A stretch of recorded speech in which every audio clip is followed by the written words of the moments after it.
আসসালামু আলাইকুম ভাইয়াপুরা, কেমন আছো তোমরা সবাই? তোমাদের সকলকে স্বাগতম জানাচ্ছি আমাদের আজকের ক্লাসে।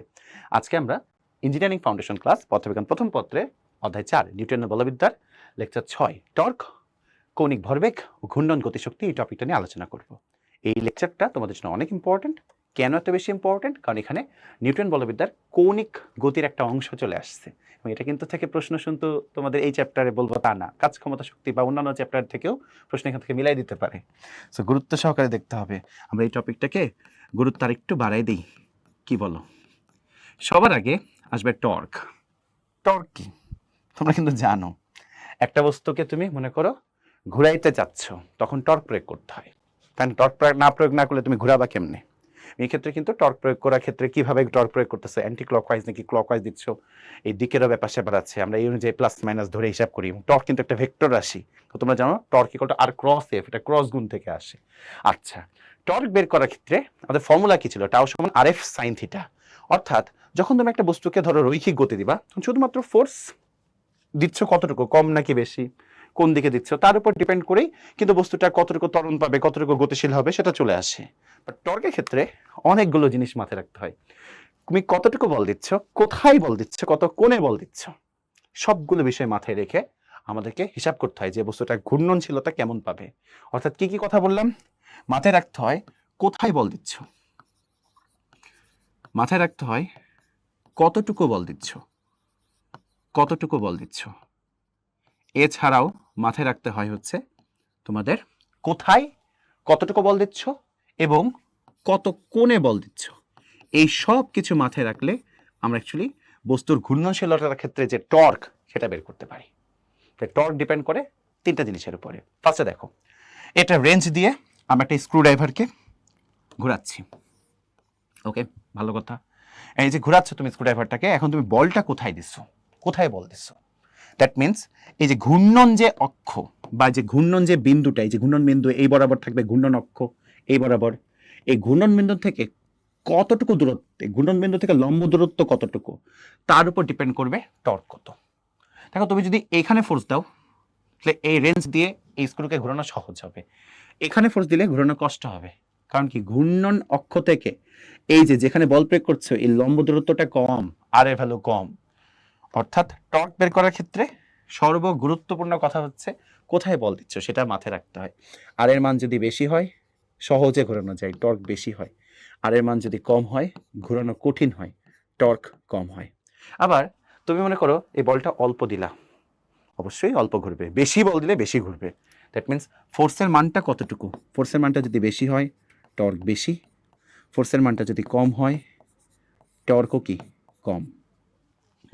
তোমরা দেখবা যে আমরা সামনের ক্লাসগুলোতে উলম্ব তলে বৃত্তাকার গতি দেখবো, আনুভূমিক তলে বৃত্তাকার গতি দেখবো।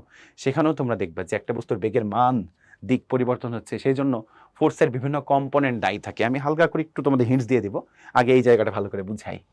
লক্ষ্য করে দেখো, এই যে বস্তুটা এখানে মনে করো আমাদের আমাদের আমাদের আমাদের এটা হচ্ছে প্রসঙ্গ বিন্দু, প্রসঙ্গ বিন্দু। আর এইখানে আমি বল প্রয়োগ করতেছি, এই পয়েন্টে আমি বল প্রয়োগ করতেছি, এই পয়েন্টে বল প্রয়োগ করতেছি। তাই প্রসঙ্গ বিন্দুর সাপেক্ষে যে পয়েন্টে বল প্রয়োগ করব, প্রসঙ্গ বিন্দু থেকে সেই পয়েন্ট বরাবর সবসময় আর এর মান হয়। আর মানে অবস্থান ভেক্টর, তোমরা অবস্থান ভেক্টর একদম ভেক্টর চ্যাপ্টারে পড়ছো। প্রসঙ্গ বিন্দু থেকে যে বিন্দুতে বল প্রয়োগ করবা, প্রসঙ্গ বিন্দু থেকে ওই প্রয়োগকৃত বিন্দু, বস্তু যে বিন্দুতে বল দিচ্ছ, সে বল যে বিন্দুতে দিচ্ছ ওই বিন্দুর দিকে, ওই বিন্দুর দিকে কাজ করে অবস্থান ভেক্টর, এই দিকে কাজ করবে অবস্থান ভেক্টর। ডান। এবার দেখো, তুমি বলটা প্রয়োগ করতেছো, ফোর্সে দিতেছো এইভাবে, এইভাবে ফোর্স দিচ্ছ। ফোর্সের দুইটা কম্পোনেন্ট নিতে পারি, এটা থেটা হলে এদিকে হবে কস থেটা পার্টটা, এদিকে হবে কস থেটা পার্টটা, আর এদিকে হবে সাইন থেটা পার্টটা। এদিকে এফ কস থেটা পার্টটা আসবে, আর এদিকে আসবে এফ সাইন থেটা পার্টটা। তোমাকে মাথায় রাখতে হবে টর্কের ক্ষেত্রে প্রযুক্ত বলটা যদি লম্বভাবে হয় তাহলে সবচেয়ে ভালোভাবে আমরা ঘোরাইতে পারি। সবসময় ফোর্সটাকে লম্বভাবে নিতে হয়, অর্থাৎ তুমি কত কোণে বল দিচ্ছ তার উপর অনেক বেশি ভূমিকা আছে। দেখো তাহলে এখন এই ক্ষেত্রে কেন এফ সাইন থিটা দিয়ে আমরা ঘূর্ণনটা চিন্তা করতেছি? এই বস্তুকে ঘোরাচ্ছে কে? এফ কস থিটা না, এই বস্তুকে ঘোরানোর জন্য দায়ী হচ্ছে এফ সাইন থিটা বল। সো তোমাকে দেখতে হবে যে এফ সাইন থিটার ভ্যালুটা কি বেশি তাহলে অবশ্যই অবশ্যই টর্কের মানও বেশি হবে। যদি এফ সাইন থিটার ভ্যালুটা কম হয় অবশ্যই অবশ্যই টর্কের মানটাও কি হবে, কম। তাহলে আমরা এক কথায় বলতে পারি থিটার মানটা যদি বেশি হয় তাহলে টর্কের মান বেশি হবে, বস্তু ঘুরবে তাড়াতাড়ি। থিটার মানটা কম হলে টর্কের মানটা কম হবে, বস্তুর ঘূর্ণন প্রবণতা কম হবে। অর্থাৎ টর্ক ডিপেন্ড করতেছে কোথায় বল প্রয়োগ করতেছে, কতটুকু বল প্রয়োগ করতেছে, কত কোণে বল প্রয়োগ করতেছে, সবকিছুর উপরে। দেখো এই সিনারিওতে আমরা কি করছি, এক্স্যাক্টলি এটা হচ্ছে আমাদের প্রসঙ্গ বিন্দু, এই যে এটা প্রসঙ্গ বিন্দু, এখানে বল প্রয়োগ করছি। প্রসঙ্গ বিন্দু থেকে যেখানে বল প্রয়োগ করছে সেদিকে হচ্ছে অবস্থান ভেক্টর, এবং বলটা প্রয়োগ করছি কিভাবে, বলটা কিভাবে প্রয়োগ করছি দেখো, আমাদের সেই কথাটাও এখানে সুন্দর মতো দেওয়া আছে। আমরা যে বল প্রয়োগ করতেছি বল প্রয়োগ করতেছি বল প্রয়োগ করতেছি, বলটা প্রয়োগ করছি ঠিক এইভাবে ঠিক এইভাবে ঠিক এইভাবে বল প্রয়োগ করতেছি। অবশ্যই অবশ্যই অবশ্যই ম্যাথ করার ক্ষেত্রে তোমাকে কিন্তু লম্ব দূরত্ব বিবেচনা করতে হবে। অবশ্যই অবশ্যই অবশ্যই মনে রাখতে হবে যে আর এর সাথে এফ কিভাবে হিসাব করতে হবে, লম্বভাবে যাতে থাকে, তাহলে সবচেয়ে পারফেক্টলি সবচেয়ে ইজিলি তুমি কি করতে পারবা, বস্তুকে ঘুরাইতে পারবা। ওকে, এখানে এই সিনারিওটা দেখাইছে যে অ্যাকচুয়ালি আমরা এখানে কি নিছি, লম্ব দূরত্বটা, এই যে আর লম্ব সাইনটা বোঝাচ্ছে যে আমাদের লম্ব দূরত্ব নিয়ে হিসাব করতে হয়। ওকে, ভেরি সিম্পল, আই গেস বুঝতে খুব সহজ লাগছে, কোনো ঝামেলা হওয়ার কথা না। এখানে আর এর একটা কম্পোনেন্ট নিয়ে লম্বভাবে নিচ্ছে, এখানে ফোর্সের কম্পোনেন্ট নিচ্ছে, এখানে আর এর কম্পোনেন্ট নিচ্ছে। আলটিমেটলি টার্গেট হচ্ছে আমাদেরকে লম্বভাবে নিতে হবে। অর্থাৎ টর্কের একদম বেসিক ফর্মুলাটা কি, ফর্মুলাটা যে তোমাদেরকে একটু ছোট্ট করে লিখে দিই। টর্কের বেসিক ফর্মুলাটা হচ্ছে tau equal to r cross F, r cross F. অর্থাৎ টর্ক এটার মানটা সমান লেখা যায় কি, r F sine theta, r F sine theta. তুমি আর সাইন থিটা ইন্টু এফও চিন্তা করতে পারো, আবার F sine theta into r এটাও চিন্তা করতে পারো। তোমার টার্গেট থাকবে যাতে করে তোমার ঘূর্ণন অক্ষ থেকে লম্ব দূরত্ব নেওয়া হয়, লম্ব দূরত্ব ফোর্সের সাথে লম্ব দূরত্ব নেওয়া হয়। অবশ্যই অবশ্যই ফোর্সের সাথে লম্ব দূরত্ব নিতে হবে, প্রযুক্ত বল ইন্টু ঘূর্ণন অক্ষ থেকে লম্ব দূরত্ব, অথবা ফোর্সটাকে লম্বভাবে নিবা যাতে করে ওই অবস্থান ভেক্টর আর ফোর্স দুইটা লম্বভাবে থাকে। That's it, very simple. এবার তোমাদের অনেকের মাথায় একটা প্রশ্ন ঘুরঘুর করতেছে যে ভাইয়া আপনি একটু এভাবে চিন্তা করেন, সাপোজ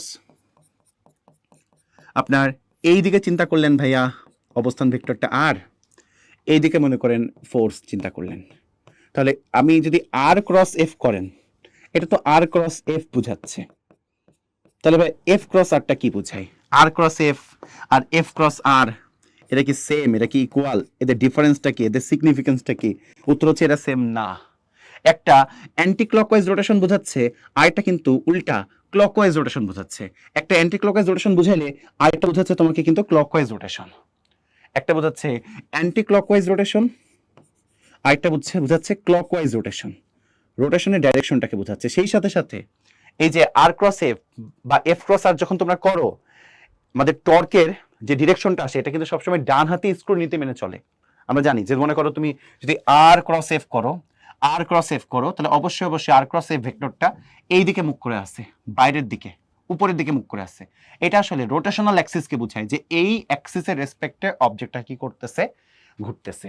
ওকে, সো ডিরেকশনটা আসলে বোঝায় অ্যান্টি ক্লকওয়াইজ নাকি ক্লকওয়াইজ ঘুরতেছে, সেই সাথে বোঝায় রোটেশনাল অ্যাক্সিসটা কোনটা। একটু লিখে দিই, এই দিকটা অ্যাকচুয়ালি বোঝায় কি, দিকটা বোঝায় যে ক্লকওয়াইজ ঘুরতেছে নাকি অ্যান্টি ক্লকওয়াইজ ঘুরতেছে। আবার বোঝায় যে রোটেশনাল অ্যাক্সিসটা কোন লাইন বরাবর, রোটেশনাল রোটেশনাল অ্যাক্সিসের পজিশনটাকে বোঝায়। ওকে, সো এই এমসিকিউ জিনিসগুলো তোমরা একটু মাথায় রেখো, হোপফুলি তোমাদের ঝামেলা হবে না টর্কের জিনিসপাতি পড়তে গেলে। ওকে, তো টর্ক নিয়ে মোটামুটি আমাদের সুন্দর মতো পড়াশোনা শেষ। এবং দেখো টর্কের একটা খুবই পারফেক্ট এক্সাম্পল হচ্ছে এরকম, যখন আমরা দরজা খুলি, দরজা খোলার সময় তোমরা একটু দেখো, আমি জাস্ট একটু দেখাই দিই, তোমাদের খুব ভালো লাগবে।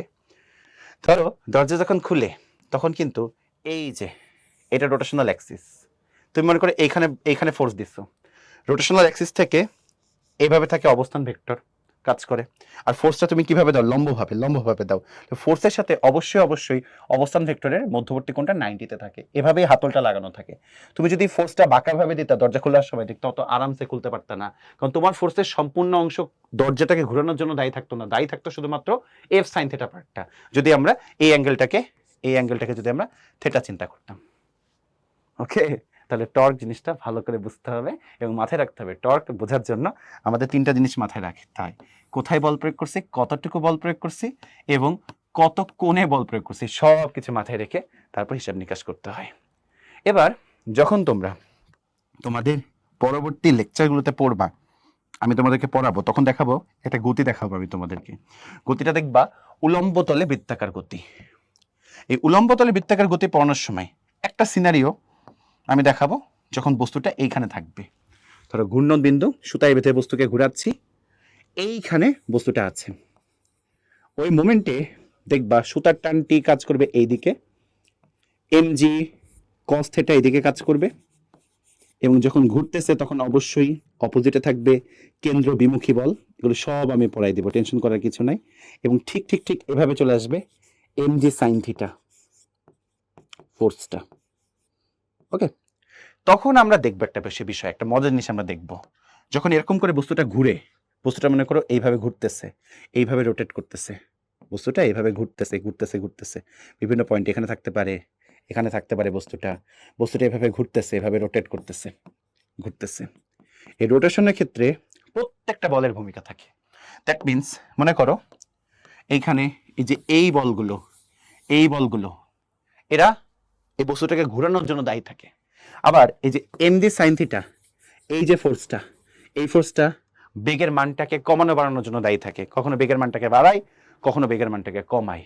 তোমাকে আগে বুঝতে হবে যে কোন ফোর্সটা ঘোরানোর জন্য দায়ী। সেই জন্য আমরা সবসময় নেই লম্বভাবে প্রযুক্ত বলটাকে, অথবা আর এর ভ্যালুটাকে লম্বভাবে নিয়ে যায়, যাতে করে আর আর এফ পরস্পর 90 ডিগ্রি কোণে থাকে। ওকে, সো এই বিষয়গুলো, এই জিনিসগুলো তোমরা ভালো করে পড়বা, তাহলে তোমাদের ঝামেলা হবে না। ওকে, ঠিক আছে। সো টর্কের আরেকটু পড়াশোনা পড়তে হবে, টর্ক নিয়ে হালকা আরেকটু পড়াশোনা পড়তে হবে। ভাই আপুরা, আমরা নিউটনের দ্বিতীয় সূত্র পড়ছিলাম। নিউটনের দ্বিতীয় সূত্র আমরা কি পড়ছিলাম? নিউটনের দ্বিতীয় সূত্র আমরা পড়ছিলাম summation of F equal to M A. অবশ্যই মনে থাকার কথা তোমাদের, তাই না? আর যখন একটা বস্তুর উপর একটা বল প্রযুক্ত হতো, তখন আমরা লিখতাম এফ সমান এম এ। আচ্ছা, এটা ছিল রৈখিক গতির জন্য। এখন বস্তু যদি ঘুরে তখন অবশ্যই কৌণিক গতি চলে আসবে। তখন তুমি এফ এর জায়গায় নিয়ে আসবা কাকে? টর্ক, টাউ নিয়ে আসবা। এম এর জায়গায় চলে আসবে আই,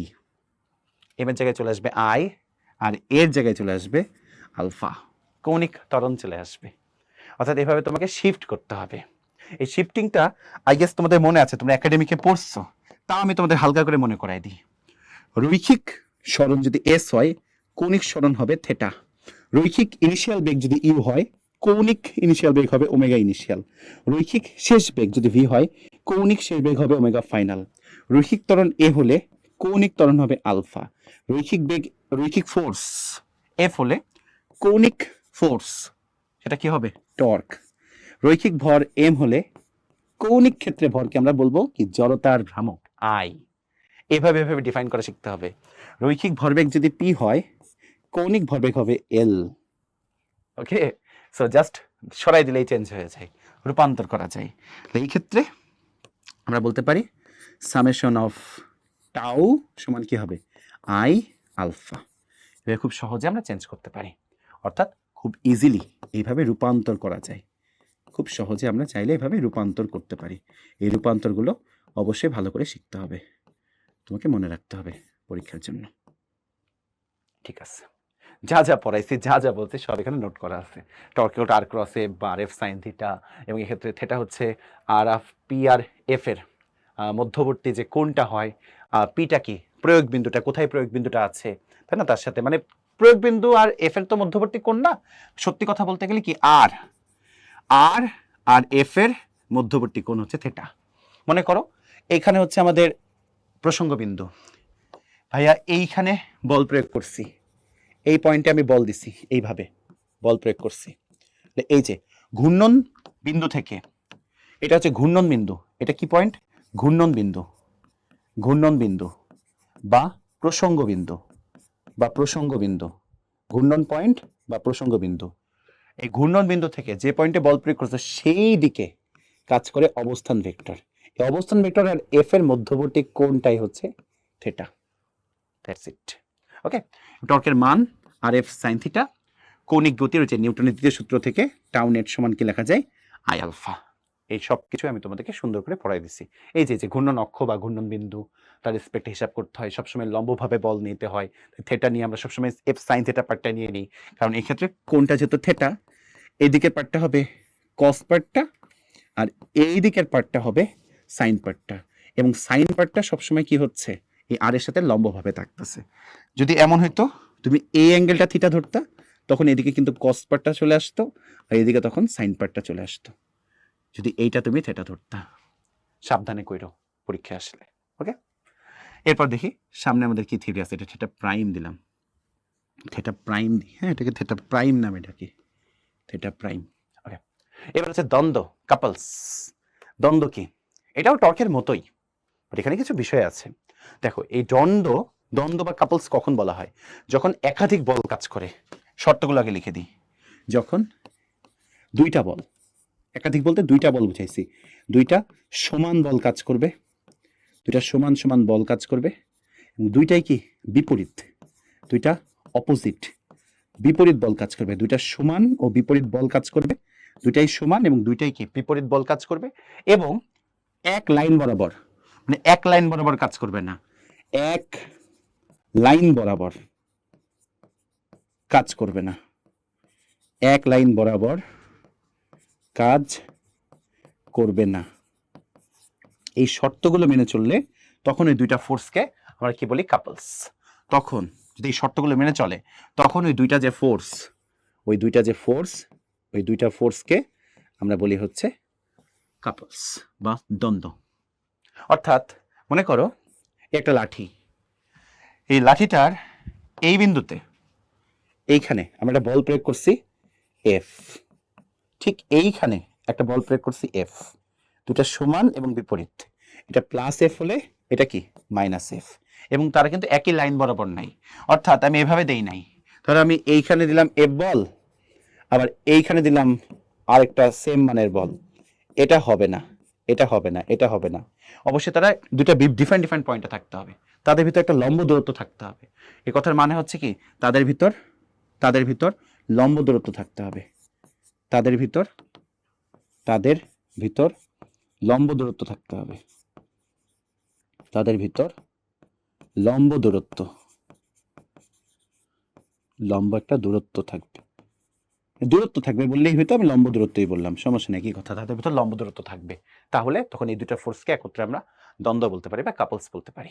দ্বন্দ্বের ভ্রামক, ফোর্সগুলো হচ্ছে দ্বন্দ্ব, আর এই ফোর্সের যে ইম্প্যাক্ট, ফোর্সগুলো যে ঘুরায়, মানে কসটা হচ্ছে দ্বন্দ্ব, আর ইফেক্টটা হচ্ছে টর্ক, মানে কি দ্বন্দ্বের ভ্রামক। দ্বন্দ্বের ভ্রামক, বলের ভ্রামককে বলে টর্ক, দ্বন্দ্বের ভ্রামক আসলে এই দ্বন্দ্বগুলো যে বস্তুটাকে ঘুরাচ্ছে, ঘূর্ণন প্রবণতা দেখাচ্ছে, এই জিনিসটা বোঝায় দ্বন্দ্বের ভ্রামক। দ্বন্দ্বের ভ্রামক কিভাবে বের করতে হবে? দ্বন্দ্বের ভ্রামক কিভাবে বের করা যায়? দেখো, যে কোনো একটা বলের মান নিবা, যে কোনো একটা বলের মান, এবং বলদ্বয়ের ক্রিয়ারেখার মধ্যবর্তী যে লম্ব দূরত্ব, এই দুটাকে গুণ করতে হবে। যে কোনো একটা বলের মান নিবা, ইনটু হবে কি, ইনটু, এটা গুণ ছিল, গুণ সাইনটা কোনো কারণে বাদ হয়ে গেছে, এখানে ইনটু হবে, ইনটু বলদ্বয়ের ক্রিয়ারেখার মধ্যবর্তী লম্ব দূরত্ব। এটা হচ্ছে দ্বন্দ্বের ভ্রামক বের করার ফর্মুলা। অর্থাৎ দ্বন্দ্বের ভ্রামক আমরা কিভাবে বের করি? দ্বন্দ্বের ভ্রামক, দ্বন্দ্ব মানে কাপলস, হ্যাঁ, দুইটা ফোর্সকে আমরা একসাথে যদি এইসব শর্ত মেনে চলে, তাহলে তাদেরকে আমরা কি বলি? কাপলস বলি। এই দ্বন্দ্বের ভ্রামক বের করার ট্রিক্স কি? তোমাকে যে কোনো একটা ফোর্সের মান নিতে হবে, ইনটু এই দুইটা ফোর্সের লম্ব দূরত্ব নিতে হবে, অর্থাৎ এফ ইনটু ডি। যে গুণ আছে, গুণ, এটা গুণ, হ্যাঁ, তাদের গুণ। এবার কি বলছে? একটা ফোর্সকে যদি তুমি পজিটিভ ধরো, একটা ফোর্সকে পজিটিভ ধরলে আরেকটাকে অবশ্যই কি ধরতে হবে? নেগেটিভ সাইন দিয়ে প্রকাশ করতে হবে। স্বাভাবিক, একটা প্লাস হলে অবশ্যই আরেকটা কি হবে? মাইনাস সাইন দিয়ে প্রকাশ করতে হবে। এবার দেখো, এই একটা চাকার এদিকে আমরা ফোর্স দিছি এফ পরিমাণ, সেম ফোর্স এদিকে দিছি, বাট দুইটা বিপরীত দিকে, একটা প্লাস হলে একটা মাইনাস, এবং তাদের ভিতরে কি আছে, একটা লম্ব দূরত্ব আছে। দ্বন্দ্বের ভ্রামক কিভাবে বের করবা? দ্বন্দ্বের ভ্রামক হবে ইকুয়াল টু যে কোনো একটা ফোর্সের মান এফ আর এই দুইটা ফোর্সের লম্ব দূরত্ব ডি, দ্যাটস ইট দ্বন্দ্বের ভ্রামক। হ্যাঁ, দ্বন্দ্বের ভ্রামককে আমরা এভাবেই প্রকাশ করি, সমস্যা নাই, টর্কের মতোই আর কি। এককটা কি টর্কের মতো, নিউটন মিটার। টর্কের একক যেমন নিউটন মিটার, দ্বন্দ্বের ভ্রামক এটার এককও কি নিউটন মিটার। তবে এক্ষেত্রে দুইটা ফোর্স সমান বিপরীত এবং তারা একই লাইন বরাবর কাজ করে না, তাদের ভিতরে একটা লম্ব দূরত্ব থাকতে হয়। এবার হচ্ছে কৌণিক ভরবেগ। যখন একটা বস্তু ঘুরতে থাকে অবশ্যই এই ঘূর্ণনের জন্য দায়ী থাকে টর্ক, এবং বস্তুর কৌণিক ভরবেগও পাওয়া যায়। অবশ্যই রৈখিক ক্ষেত্রে যদি রৈখিক ভরবেগ পাওয়া যায়, কৌণিক ঘূর্ণনশীল অবস্থায় আমরা কি পাবো? কৌণিক ভরবেগ। ইভেন সবচেয়ে মজার ব্যাপার হচ্ছে কি, ধরো একটা অক্ষের সাপেক্ষে, একটা ঘূর্ণন অক্ষের সাপেক্ষে একটা বস্তু সরল রেখা বরাবর যাচ্ছে, বা একটা বস্তু জাস্ট মুভ করতেছে, যে বস্তুটা ওই যে ঘূর্ণন অক্ষের সাপেক্ষে মুভ করতেছে, ওই বস্তুটার ওই মোমেন্টে সবসময়ই পাওয়া যায় কৌণিক ভরবেগ। কৌণিক ভরবেগ টার্মটা তোমরা আরেকটু বড় হলে আরেকটু বিস্তারিত শিখবা, তখন তোমরা দেখবা যে ধরো ঘূর্ণন অক্ষের সাপেক্ষে, এটা ধরো ঘূর্ণন অক্ষ, এইখানে একটা বস্তু ঘুরতেছে, অবশ্যই তাহলে বস্তুটা কি থাকবে? কৌণিক ভরবেগ। ইভেন যদি বস্তুটা ধরো এই পয়েন্টে এইদিকে যায়, এইদিকে সরলরেখা বরাবর যায়, তাও এই পয়েন্টে এই ঘূর্ণন অক্ষের সাপেক্ষে বস্তুর কি থাকবে? একটা কৌণিক ভরবেগ থাকবে। কারণ একটা নির্দিষ্ট পয়েন্টে বেগটা কিন্তু সরলরেখা বরাবরই থাকে, এভাবে তুমি চিন্তা করতে পারো। ওকে, সো একটা ঘূর্ণন অক্ষ ফিক্স থাকলে ঘূর্ণন অক্ষের সাপেক্ষে একটা বস্তু যদি মুভ করে, বস্তু যদি বেগ থাকে, আমরা কি পাবো? একটা কৌণিক ভরবেগ আমরা পেতে পারি। ঠিক টর্কের মতো, টর্ক যেমন ডিপেন্ড করে কোথায় বল প্রয়োগ করতেছো, কতটুকু বল প্রয়োগ করতেছো, কত কোণে বল প্রয়োগ করতেছো, ঠিক একইভাবে কৌণিক ভরবেগের সূত্র আমরা একাডেমিকে পড়ছি, যে কৌণিক ভরবেগ এল ইকুয়াল টু হচ্ছে আর ক্রস পি। দ্যাট মিনস আমরা লিখতে পারি এল ইকুয়াল টু, দেখো, আর ক্রস এমভি। কারণ একটা বস্তুর মনে করো ভর সেম, ভরবেগের পরিবর্তনের জন্য তার রৈখিক ভরবেগটা চেঞ্জ হচ্ছে, সেই ক্ষেত্রে কৌণিক ভরবেগ হবে L equal to r cross MV. Okay, so এই হচ্ছে মোটামুটি আমাদের সাজানো। তাহলে আমরা এইভাবে লিখতে পারি, যেটা একটু পরে তোমরা দেখবা, আমরা এগুলো সব নোট করে রাখছি আগে তোমাদের জন্য। এল সমান আর এম ইন্টু আর ক্রস ভি। তাহলে লেখা যায় কি, টর্কের মতো দেখছি আমরা যে এল এর ভ্যালুটা ইকুয়াল টু হচ্ছে কি এম ইন্টু আর ভি সাইন থিটা, অর্থাৎ এল সমান লেখা যাবে এম ভি আর সাইন থিটা, এম ভি আর সাইন থিটা। এই যেগুলো সব আছে এখানে দেখবা নোট আকারে লেখা আছে, এম ভি আর সাইন থিটা, এগুলো আমরা জানি আমাদের কৌণিক ভরবেগ বের করার সূত্র। এখানেও কিছু বিষয় মাথায় রাখতে হয়, যে বস্তুর আসলে ভরবেগ এমভি, ভরবেগের পরিবর্তন কতটুকু, কোথায় অ্যাকচুয়ালি তোমার এই ঘটনাটা ঘটতেছে, মানে ঘূর্ণন বিন্দু থেকে বস্তুটা কোথায় আছে, আর এর দূরত্ব কতটুকু, এবং কিভাবে হচ্ছে, এটা কি লম্বভাবে হচ্ছে, মানে তোমার হচ্ছে আর এর সাথে এই যে ভি এর, আর ভি এর যে মধ্যবর্তী কোণ, এই কোণটা কত, থিটার মানটা কত, বেশি নাকি কম, এবং লম্বভাবে আছে নাকি নাই, সব কিছুর উপরে ডিপেন্ড করে আমরা কৌণিক ভরবেগও বের করতে পারি। কৌণিক ভরবেগের আমাদের সূত্রটা আসে কি, এল সমান এম ভি আর সাইন থিটা। আমি আবার বলতেছি, অর্থাৎ কৌণিক ভরবেগ, যেমন ধরো রৈখিক ভরবেগ বের করার সময় একটা বস্তুর ধরো ভর ফিক্সড আছে, বেগের পরিবর্তন হচ্ছে, বেগের পরিবর্তন কতটুকু হচ্ছে, কোন দিকে হচ্ছে, এইটুকুর উপরই রৈখিক ভরবেগের মানটা চেঞ্জ হয়। বাট কৌণিক ভরবেগ বের করার ক্ষেত্রে এম ভি এ, ভর মনে করো ফিক্সড, বেগ চেঞ্জ হচ্ছে, হ্যাঁ, এইটুকুর উপর ডিপেন্ড করে, আবার আর এর উপর ডিপেন্ড করে, মানে ঘূর্ণন বিন্দু থেকে বস্তুটা কতটুকু দূরত্বে আছে, এই লম্ব দূরত্বটা কতটুকু, আর কতটুকু, তার উপর ডিপেন্ড করতেছে যে কৌণিক ভরবেগের মানটা কত হবে। ইভেন কত কোণে আছে, দেখো এই যে বস্তুটা এইখানে আছে, বস্তুটা ধরো ভি বেগে গতিশীল আছে, বস্তুটা এই অবস্থানে ভি বেগে গতিশীল আছে, তাহলে আমাদের আর এর সাথে এই যে আর এই যে আর এর সাথে, আমাদের আর এর সাথে, দাঁড়াও এভাবে আমি কালার করে দেখাই, এই আর এর সাথে ভি এর, আর এর সাথে ভি এর মধ্যবর্তী কোণ থিটা কত, লম্বভাবে নেওয়ার ক্ষেত্রে তোমাকে সাইন থিটা নিতে হবে, তাহলে থিটার অবশ্যই ভূমিকা আছে, থিটা বেশি হলে সাইন থিটা বেশি, এই থিটা কত তার উপরে ডিপেন্ড করতেছে কৌণিক ভরবেগের মানটা কত হবে, ঠিক টর্কের মতো। এবং এই ক্ষেত্রেও দিকটা ক্লকওয়াইজ অ্যান্টি ক্লকওয়াইজ মুভমেন্টটাকে বোঝায়, এবং ঘূর্ণন অক্ষটা কোন বরাবর আছে সেটাকে বোঝায়। সো যেগুলোতে যেহেতু আমরা এগুলো খুব ভালো মতো পড়ছি, আর বিস্তারিত আমাদের চিন্তা করার কিছু নাই। ওকে, এবং অ্যান্টি ক্লকওয়াইজকে তুমি প্লাস ধরলে ক্লকওয়াইজ ডিরেকশনটাকে আমরা মাইনাস ধরে করব। ঠিক আছে, সো একবার বুঝে নাও। এটা হচ্ছে আমাদের প্রসঙ্গ বিন্দু। ধরো এইখানে একটা বস্তু কণা আছে যার বেগ এইদিকে, ঠিক আছে।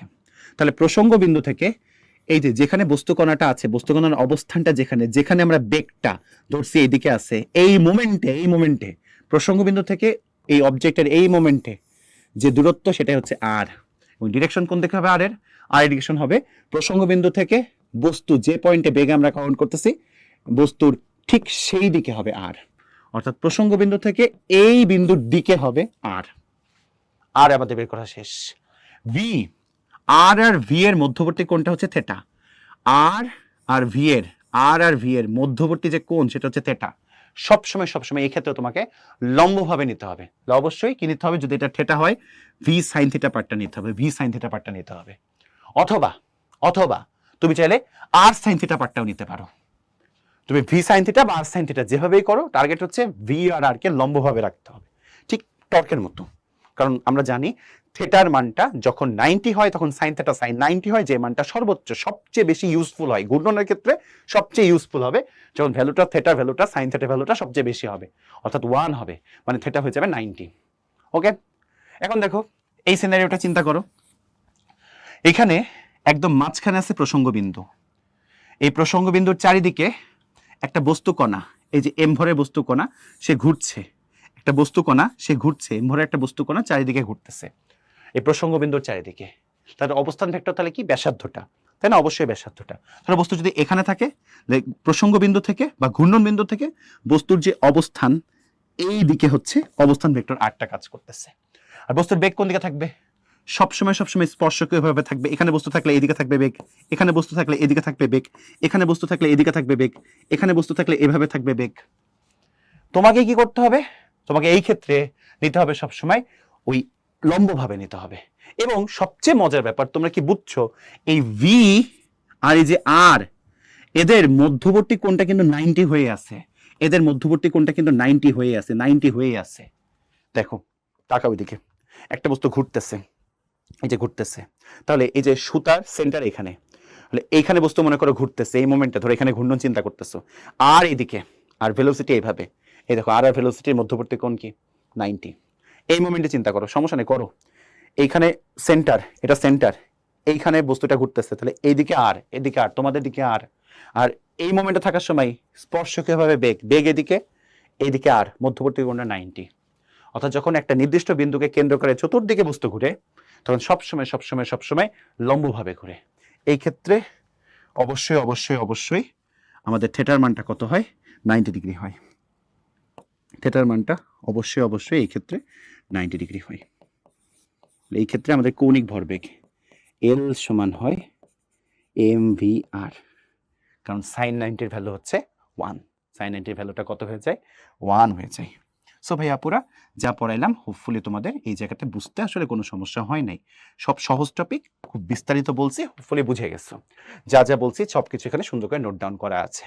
কৌণিক ভরবেগের ক্ষেত্রে মানটা কত? এল সমান mv আর সাইন থেটা। ভি এর জায়গায় যদি ওমেগা আর বসাই দেই তখন ফর্মুলা আসে কি? M omega r square sine theta. আর যদি কোনো একটা বস্তু সমকৌণিক বেগে ঘুরে, এই যে একটা বস্তু যদি সমকৌণিক বেগে ঘুরে, সমকৌণিক বেগে ঘুরলে কি হবে? অবশ্যই সাইন থেটার ভ্যালুটা সাইন 90 হয়ে যাবে। Sine 90 value 1। তাহলে সমকৌণিক বেগে ঘুরলে আমাদের কৌণিক ভরবেগ হবে কি? mvr, কারণ সাইন 90 ভ্যালু 1 হয়ে গেছে। আর এখানে ভি এর ভ্যালু বসাইলে কি আসবে? Omega, that means m omega r square চলে আসবে। নোট করে দিই, কোন একটা বস্তু সমকৌণিক বেগে ঘুরলে অবশ্যই থেটাটা হয়ে যায় কত? 90 degree, that means sine theta sign 90 হয়ে যায় কত? 1 হয়ে যায়। ঠিক আছে, এবার ডিয়ার ভাইয়া পুরা কৌণিক ভরবেগের সংরক্ষণশীলতা। এখানে যাওয়ার আগে আমরা কৌণিক ভরবেগের একটা সূত্র, এই সূত্রটা মিস করে ফেলতেছিলাম। এই সূত্রটা একটু চলো দেখি কিভাবে আসছে। কৌণিক ভরবেগ এল সমান লেখা যায় আই ওমেগা। কিভাবে আসছে? ওই যে কৌণিকের জায়গায় রৈখিক নিয়ে আসো, তাহলে তুমি বুঝে যাবা, তোমরা কষ্ট করে চিন্তা করা লাগবে না। রৈখিক গতির ক্ষেত্রে, যখন আমরা রৈখিক গতি পড়ছিলাম, রৈখিক গতির ক্ষেত্রে ভরবেগ মনে করে দেখো, পি সমান কি ছিল? mv। কৌণিক কৌণিক গতির ক্ষেত্রে যখন বস্তু ঘুরবে, রোটেট করবে, কৌণিক গতির ক্ষেত্রে আমাদের ভরবেগ, কৌণিক গতির ক্ষেত্রে ভরবেগ এল সমান হয়ে যাবে কি আই ওমেগা। এল সমান হয়ে যাবে আই ওমেগা। ভরের জায়গায় এই যে ভরের জায়গায় তোমরা নিয়ে আসবা আই, আর ভি এর জায়গায় নিয়ে আসবা ওমেগা, আর পি এর জায়গায় চলে আসবে এল। ওকে, আর কিছুই নাই। এখান থেকে খুব সুন্দর করে ফর্মুলা নিয়ে চলে আসা যায়। এল সমান আই ওমেগা। ঠিক আছে, এখন দেখো একটা মানুষ জিম করে, ও কি করতেছে, দুইটা ডাম্বেল এইভাবে নিয়ে চেয়ারে বসে এভাবে ঘুরতেছে, আরেকবার এইভাবে ঘুরতেছে। যখন ও এইভাবে ঘুরবে তখন ও তাড়াতাড়ি ঘুরতে পারবে বেশি, আর এইভাবে ঘোরার সময় সে অত তাড়াতাড়ি ঘুরতে পারবে না। কেন? এর রিজন হচ্ছে কৌণিক ভরবেগের সংরক্ষণশীলতা।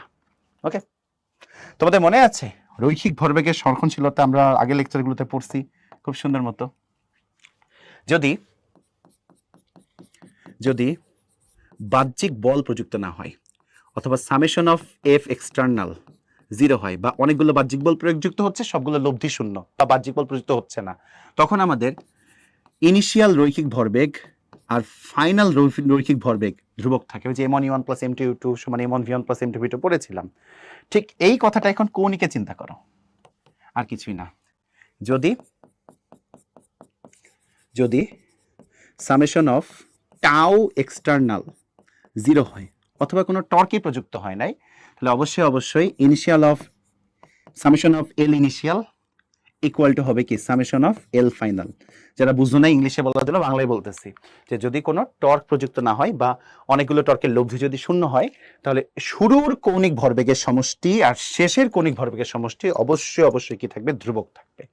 এমন হতে পারে না, ধরো একটা চাকতি ঘুরতেছে, চাকতির উপরে একটা মানুষ দাঁড়ায় আছে, চাকতি মানুষ দুইজনেই ঘুরতেছে, তাহলে অবশ্যই এখানে আমাদের কৌণিক ভরবেগের যে ইনিশিয়ালি যে সমষ্টি, তারপরে মনে করো দ্বিতীয়ত কোনো ঘটনা ঘটার পরে কৌণিক ভরবেগের দ্বিতীয় ক্ষেত্রে মোট সমষ্টি, এই মানুষ আর চাকতির দুজনের মোট সমষ্টি কি হবে, সমান হয়ে যাবে। তারপর মনে করো ধরো এভাবে চিন্তা করো, একটা সুন্দর কেস বলি, একটা চাকতি ঘুরতেছে, তুমি কি করলে, একটা চাকতির উপর ছোট্ট একটা বিন্দু ভর রেখে দিলা, ধরো চাকতির যে সেন্টার থেকে কিছু দূরে, ধরো চাকতির ব্যাসার্ধ ধরো 5 সেন্টিমিটার, তুমি 3 সেন্টিমিটার দূরে একটা ছোট্ট বিন্দু ভর রেখে দিলা। অবশ্যই তুমি দ্বিতীয় ক্ষেত্রে কি করছো, আমাদের একটা নতুন ভর রাখছো। নতুন ভর রাখলে অবশ্যই কি একটা আই নিয়ে আসছো, মানে তুমি জড়তা নিয়ে আসছো, আই সমান এম আর স্কোয়ার, আই বাড়াচ্ছ। তা আই বাড়াইলে অবশ্যই বুঝতেছো যে তোমার আলটিমেটলি ওমেগা পরিবর্তন হবে আগের থেকে। সো বিষয়টা এরকম হয় যে আই ওমেগা এমনভাবে পরিবর্তন হয় যাতে করে আগে এবং পরে দুই ক্ষেত্রে কৌণিক ভরবেগটা সংরক্ষণশীল হয়, কৌণিক ভরবেগের নিত্যতা খাটে। এই জিনিসটাই তোমরা এই যে লোকটার ক্ষেত্রে দেখতে পারবা। কিভাবে? একটু ইমাজিন করো, এই লোকটার কিন্তু দুই হাতে দুইটা ডাম্বেল, ও চেয়ারের উপর বসে আছে, পুরাটা একটা সিস্টেমের মতো চিন্তা করো।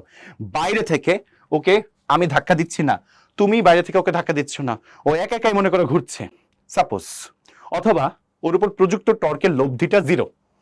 এখন যদি ও হাত দুইটা প্রসারিত করে ঘুরতে থাকে, এইভাবে ঘুরতে থাকে, হাত দুইটা এরকম প্রসারিত করে যদি সে ঘুরতে থাকে, এভাবে ঘুরতে থাকে, তখন যেটা হবে ওর ওমেগাটা কম হবে। আর যখন ও এইভাবে ঘুরবে তখন ওর ওমেগাটা বেশি হবে। কেন? ওয়াই? কারণটা হচ্ছে কৌণিক ভরবেগের নিত্যতা। এখানে কোনো বাহ্যিক টর্ক প্রযুক্ত হয় নাই, বা বাহ্যিক টর্ক যদি প্রযুক্ত হইতো লব্ধিটা 0 হয়ে আছে। যদি এখানে কোনো বাহ্যিক টর্ক নাই, বাহ্যিক টর্ক প্রযুক্ত হয় নাই, তাহলে দেখো তো শুরুর এই লোকটার ডাম্বেল সহ লোকটার শুরুর কৌণিক ভরবেগ এবং শেষের কৌণিক ভরবেগ অবশ্যই সমান। শুরুতে কৌণিক ভরবেগ আমরা কি জানি, I1 ওমেগা 1, একজনই আছে সমস্যা নাই। আই ইনিশিয়াল, দেখো ওমেগা ইনিশিয়াল ইকুয়াল টু কি আই ফাইনাল ওমেগা ফাইনাল। তুমি চাইলে I1 ওমেগা 1 সমান I2 ওমেগা 2 এভাবে লিখতে পারতা। লক্ষ্য করে দেখো তো, লোকটা যখন ঘুরছে প্রথম ক্ষেত্রে দুই হাত প্রসারিত, তাহলে ও কিন্তু ঘুরতেছে এই ঘূর্ণনক্ষের সাপেক্ষে, ওর জন্য কিন্তু এইটা কিন্তু ঘূর্ণনক্ষ, এই যে এটা হচ্ছে ঘূর্ণনক্ষ থেকে এই যে ডাম্বেলগুলো যে আছে, এই ডাম্বেলগুলোর দেখো আর কিন্তু বেশি, মানে ধরো আমি এখানে ঘুরতেছি, এই আমার হাতে ডাম্বেল এইভাবে ঘুরতেছি, ঘূর্ণনক্ষ থেকে এই যে ডাম্বেলের দূরত্ব আরটা মোটামুটি বেশি দেখাই যাচ্ছে, আরটা কিন্তু বেশি। আর যদি বেশি হয় অবশ্যই অবশ্যই অবশ্যই আরটা বেশি আছে এখানে। তাহলে আমরা জানি আই সমান এম আর স্কোয়ার, তাই না? আই সমান এম আর স্কোয়ার, অথবা যদি একটা বিস্তৃত বস্তুর জন্য চিন্তা করে আই সমান summation of m r square লেখা যাবে। তো বুঝতে পারতেছো অবশ্যই আয়ের মানটাও বেশি হবে, আর বেশি হলে আয়ের মানটাও বেশি হবে, ডেফিনেটলি বেশি হবে। আর বেশি হলে আয়ের মানটা বেশি হচ্ছে, আয়ের মানটা বেশি হচ্ছে, আয়ের মানটা বেশি হচ্ছে, আয়ের মানটা বেশি হচ্ছে। আয়ের মানটা বেশি হয়ে গেলে একা একাই ওমেগার মানটা কমে যাবে, কারণ শুরুর মোট কণিক ভরবেগ আর শেষের মোট কণিক ভরবেগ, শুরুর মোট কণিক ভরবেগ আর শেষের মোট কণিক ভরবেগ সমান থাকতে হবে। তো অবশ্যই অবশ্যই আই বেড়ে গেলে ওমেগা কমে যাবে। আবার দেখো লোকটা যখন হাতগুলো কাছে নিয়ে নিয়ে এসে এরকম ঘুরতেছে, কাছে নিয়ে এসে যখন ঘুরতেছে, তখন কি হয়েছে? তখন এই ঘূর্ণন অক্ষ, এই যে ঘূর্ণন অক্ষ, ঘূর্ণন অক্ষ থেকে মনে করো ওর যে ওভারঅল যে ব্যাসার্ধটা যখন ও এভাবে ঘুরতেছিল, ডাম্বেল দুটো হাতে নিয়ে ঘুরতেছিল, এই যে পুরো ব্যাসার্ধটা বড় ছিল, আর এই ক্ষেত্রে ওভারঅল যে ব্যাসার্ধটা আগের থেকে কি হয়ে গেছে? কমে গেছে। ওভারঅল ব্যাসার্ধটা আগে বেশি ছিল, এখন ব্যাসার্ধটা কমে গেছে, কমে গেছে। আর যদি কমে যায় আই কমে যাবে, আর আই যদি কমে যায় তোমরা আমাকে বলো চোখ বন্ধ করে ওমেগা কি হয়ে যাবে? বেড়ে যাবে। লাইক মনে করো শুরুতে এখানে মোট সামেশন ছিল 10, এখানে মোট সামেশন ছিল 10, শুরুতে এই ক্ষেত্রে মোট সামেশন 10 ছিল, এখানে মোট ছিল 10 ছিল। তুমি যখন এখানে আই বাড়াচ্ছ ওমেগা কমছে, কমে 10ই রাখতেছে, দুইটা টোটাল সামেশন। আর এখানে যখন তুমি ওমেগা বাড়াচ্ছ তখন আই কমে যাচ্ছে, বা আই কমাচ্ছে ওমেগা বেড়ে যাচ্ছে, যোগ গুণফলটা, টোটাল গুণফলটা, সামেশনটা, টোটাল গুণফলটাকে 10ই রাখতেছে। সো হোপফুলি তোমাদের বুঝতে একটুও সমস্যা হয়নি। এভাবে খুব সহজে আমরা কৌণিক ভরবেগের নিত্যতা মাথায় রাখতে পারি এবং সূত্রগুলো পরীক্ষায় ইউজ করতে পারি। এবার ঘূর্ণন গতির ক্ষেত্রে নিউটনের সূত্রগুলো একটু ছোট্ট করে রিক্যাপ করব। ফার্স্ট ল, ডিয়ার ভাই আপুরা, অবশ্যই তোমাদের মনে আছে ফার্স্ট ল কেন মনে থাকবে না? ফার্স্ট ল মনে না থাকার কোনো সম্ভাবনাই নাই, একদমই ফার্স্ট ল। সো চলো ফার্স্ট ল যদি আমরা পড়ি, দেখো যদি বাহ্যিক বল প্রযুক্ত না হয়, যদি বাহ্যিক বল প্রযুক্ত না হয়, অথবা summation of x F external 0 হয়, একটা বস্তু স্থির থাকলে স্থির থাকে, গতিশীল থাকলে গতিশীল থাকে, তো আদি বেগ আর শেষ বেগটা সমান হয়। সেকেন্ড ল কি ছিল?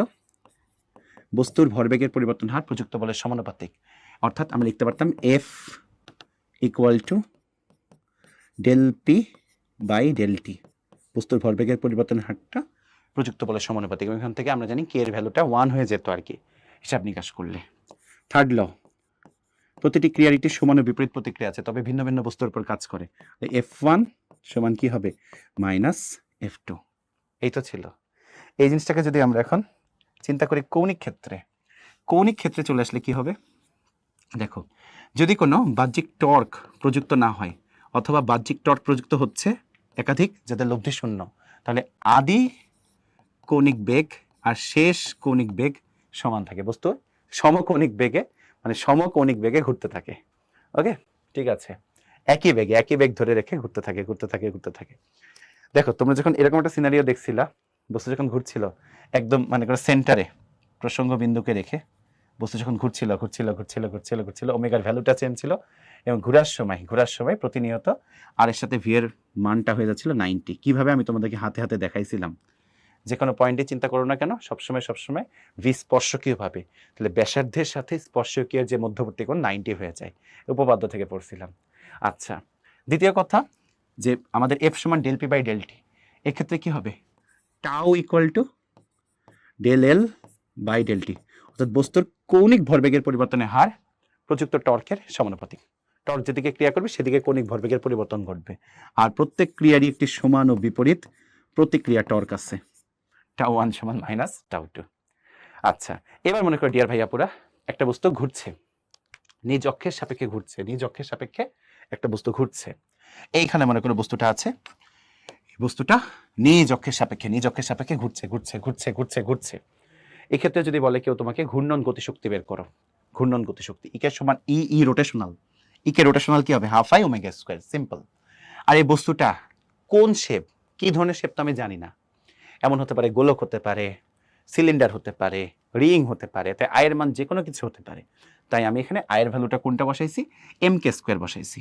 ভাইয়া আই সমান বসাই দিছি এম কে স্কোয়ার, আমরা জানি চক্রগতির ব্যাসার্ধ দিয়ে যে কোনোটার আই সমান লেখা যায়। যদি যদি মনে করো আমাদের যে বস্তুটা ঘুরতেছে নিজ অক্ষের সাপেক্ষে, বস্তুর যদি একটা ফাঁপা গোলক হয়, আয়ের ভ্যালু হবে 2/3 mr স্কোয়ার। যদি নিরেট গোলক হয় তাহলে হবে কি 2/5 mr স্কোয়ার। অর্থাৎ আয়ের ভ্যালু যে কোনো কিছু হতে পারে, তাই আমরা ডিরেক্টলি mk স্কোয়ার বসাই দিছি। আর বস্তু যখন নিজ অক্ষের উপরে ঘুরতেছে, ধরো বস্তুটা এখানে ঘুরতেছে, হ্যাঁ, ধরো একটা সাপোজ একটা ফুটবল, তুমি চিন্তা করো একটা ফুটবল তুমি এভাবে ঘুরাই দিছো, ঘুরতেছে নিজ অক্ষের সাপেক্ষে ফুটবলটা ঘুরতেছে, বস্তুটা কিন্তু জাস্ট ঘুরছে, এখানে কোনো রৈখিক গতি নাই। দ্যাট মিনস এক্ষেত্রে রৈখিক গতিশক্তি থাকবে না, রৈখিক গতিশক্তি 0 হয়ে যাবে। মোট মোট মোট গতিশক্তি বললে শুধুমাত্র থাকবে কি ঘূর্ণন গতিশক্তিটা থাকবে, কোনো রৈখিক গতিশক্তি থাকবে না। অর্থাৎ শুধুমাত্র থাকবে কোনটা, ঘূর্ণন গতিশক্তিটা। That means half mk square omega square, শুধুমাত্র এটা থাকবে। হোপফুলি বোঝা গেছে, এটা খুব সহজ জিনিস। এখন মনে করো বস্তুটা ঘুরতে ঘুরতে সামনে যাচ্ছে, গড়ায় গড়ায় সামনের দিকে যাচ্ছে। দুইটা ঘটনা ঘটতে পারে। ধরো একটা বস্তু সাপোজ সাপোজ পিছলায় পিছলায় সামনে যাচ্ছে, পিছলিয়ে পিছলিয়ে পিছলিয়ে সামনে যাচ্ছে, পিছলিয়ে সামনে যাচ্ছে। একটা বস্তু পিছলায় পিছলায় সামনে যাচ্ছে। এখন বস্তুটা যদি পিছলাইতে পিছলাইতে সামনের দিকে যায়, বস্তুটার গতিশক্তি শুধুমাত্র হবে কি জানো, হাফ mv স্কোয়ার। আর বস্তুটা যদি গড়াইতে গড়াইতে গড়াইতে গড়াইতে, এটা একটা সিনারিও হতে পারে, আমাদের দুইটা সিনারিও হতে পারে, হ্যাঁ।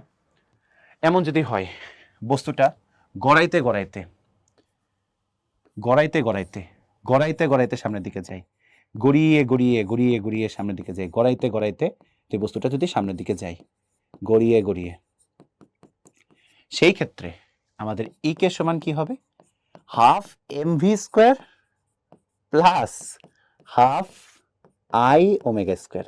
অনেকে ভাবতেছে যে ভাই হাফ আই ওমেগা স্কোয়ার কোথা থেকে আসলো। দেখো যখন রৈখিক ক্ষেত্রে হাফ mv স্কোয়ার, কৌণিক ক্ষেত্রে এমটা হয়ে যাবে কি আই আই স্বাভাবিক যথাভ্রামক, আর ভিটা হয়ে যাবে ওমেগা।